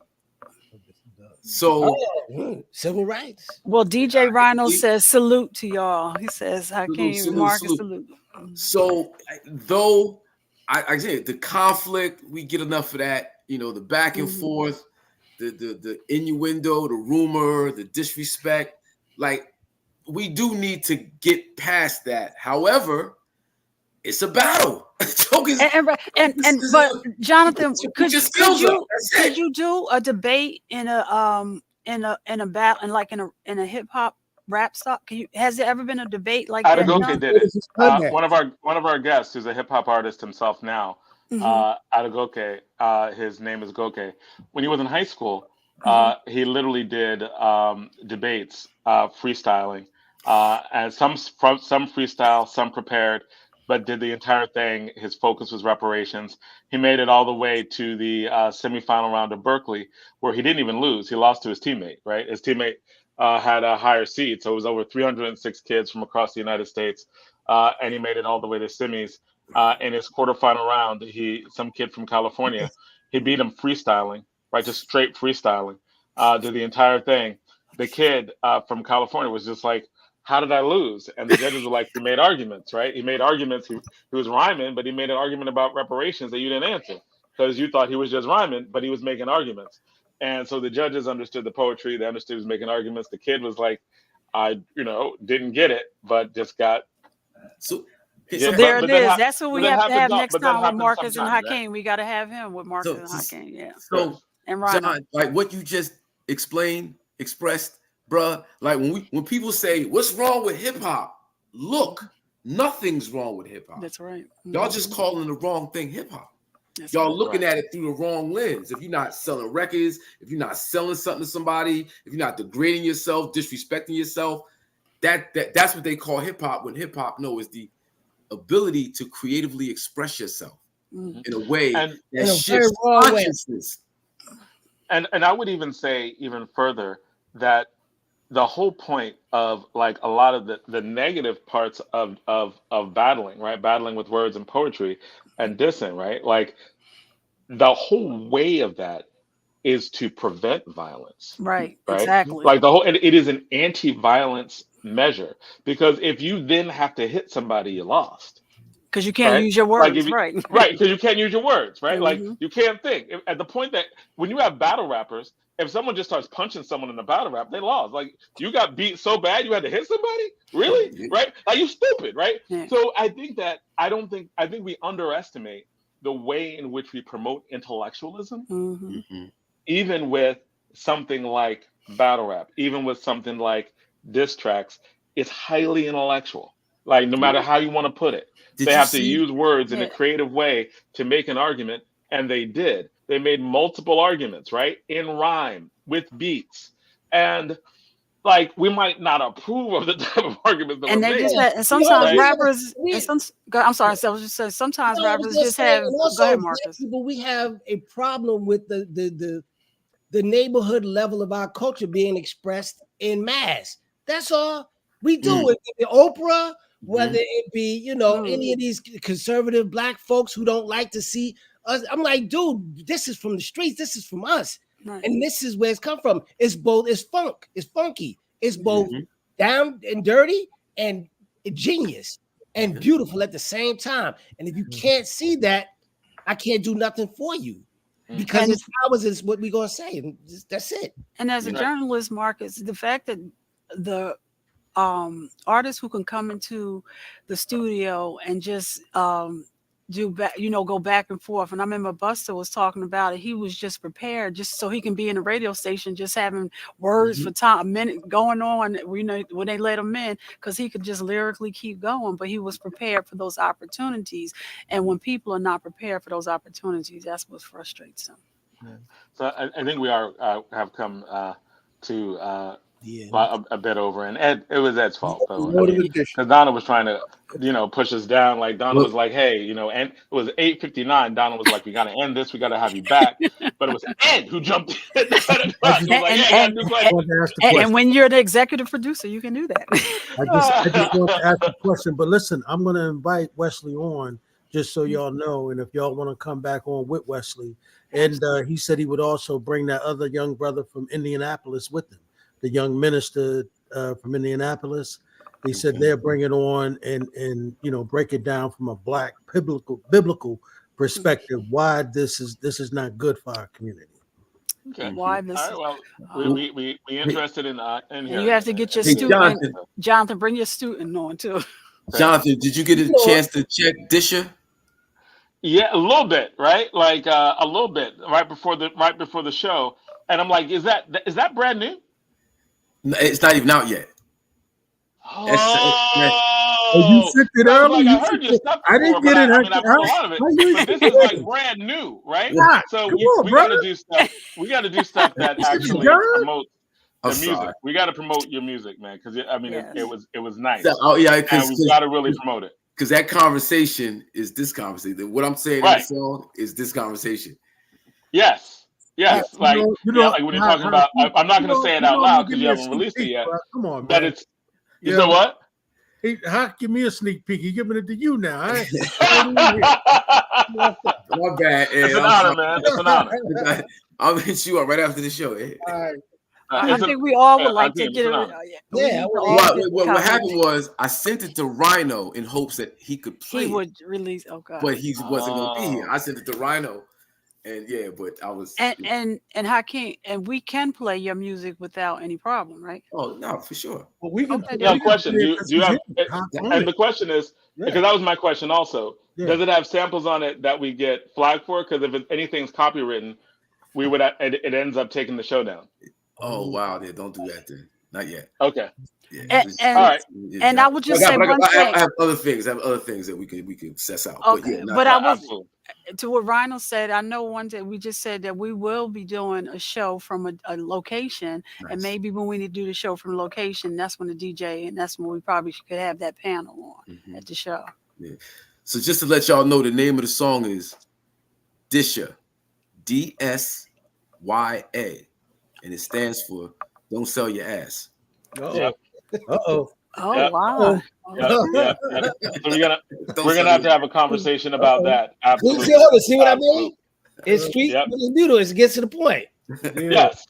Yeah. Hakim, when he shuts down, please stay for 1 minute. Okay. All right. Well, we want to thank all of our guests for coming out this week. And Mayor we Warren. had a lot of really good guests. We started off with our guest, Mayor Warren, the mayor of Orange, coming on. He's running for re-election. We want to thank Councilwoman Quantavia Hilbert also for coming on. She's an Orange councilwoman who's also running for mayor. The election is this Tuesday. Thank both of them. Thank Felicia Simmons and Elorm Ocansey from the Whitesboro Historic Preservation Project. We'll thank you for Tova Fry, who was on, talking about the protest of stopping genocide in Gaza. And also thank you a lot to shout out to DJ Rhino, who couldn't be here tonight, but as always with us in spirit and who shouted us out. And also thank you, Hakim Green and Marcus Reeves, because these are conversations that we have to have, and it's fun having these conversations with you. John, as well. Let's also say congratulations to Bashir. He won. Congratulations to Bashir as well. My brother. Congratulations, man. Just won an award. Ed, you could tell us about that. Yep, he won an award for one of the outstanding teachers. Doing it for almost 30 years in the city of Newark at Weekway High School. It was an awesome night. So it came from, of course, your organization, John, the Newark Teachers Union, celebrated him.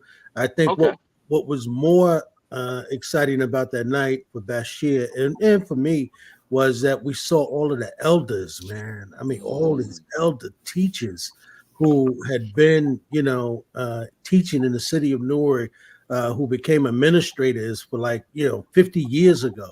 These people are still alive. Right. And I thought that was Marion Bolden. I'd never met that. That was. You never met Marion Bolden? Never. Oh, I thought she was on the show. She might not have been on the show. Okay. And you know what? I just have her on. Actually. I did ask her, and she said, "You got to get her because she's going to retire." And it was so many amazing people in there, and I was like, Bashir was pointing them out, and he was like, "Yo, these are the generals, man. Yes, these are the. You think we are the people?" He said, "These are the people that open these doors, man, and led the way for Black teachers to be in here." Marion Bolden promoted both Roger Leon and Raz Baraka, right? So it was under her that both of them became administrators. Wow. Powerful, right? So she trained the generation of administrators who would train the generation of administrators. And she was around for 10 years. She lifted a lot She lot and came back in between that Christie together. Stuff, right? She was back and forth with the Christie stuff. She left before Christie. That was Janie who took over during the initial parts of Christie. And then, of course, you have Surf when he came in. Surf, you have Kemi Anderson was the big one, and Surf under Christie. Well, I just want to say today's my mom's birthday, who left me 4 years ago. in 2020, and today is her birthday. And she would always say, when her birthday fell on Mother's Day, still bring me 2 gifts. You do not get to get 1 gift. And I want to say happy Mother's Day to all the mothers, to my daughter, and for first, my big best friend, my mom. I miss you. And I'll leave it to y'all to say to the mothers. Happy birthday. All right. Happy birthday. Happy birthday. Man. Happy birthday. Today is the anniversary of the union, the matrimonial union of Louise Langdon Norton Little and Earl Little in 1919 in Montreal, who had a son named Malcolm. You might have heard of him, right? It's also the birthday on the poet side of unsung legend of Black arts writers, the birthday of the late great Jane Cortez, who was one of my teachers. Oh wow! Okay, and we have now gone 15 minutes over, but it's Ed's fault because Donna was getting us out of here at 8:59, used to mess it and up. then it was Ed who. I had one question. I asked one question. But you know what you didn't say. Wait, but Ed, you did not say Rhino. I'm sorry, Bashir, as a teacher who got an award. The Amistad legislation has been on the shelf for many years. A lot of people did not pick the Amistad legislation, but he is one teacher who has taught the Amistad legislation consistently. Absolutely, and got other people to do it because he helped write curriculum for that. I've known that brother since I was 10 years old. And by the way, he's doing that Malcolm X reading tomorrow at the Source of Knowledge at 1:00. Yeah, I did it on Monday. Yeah, nice. Yeah, it's almost. All right. Well, be safe until next week.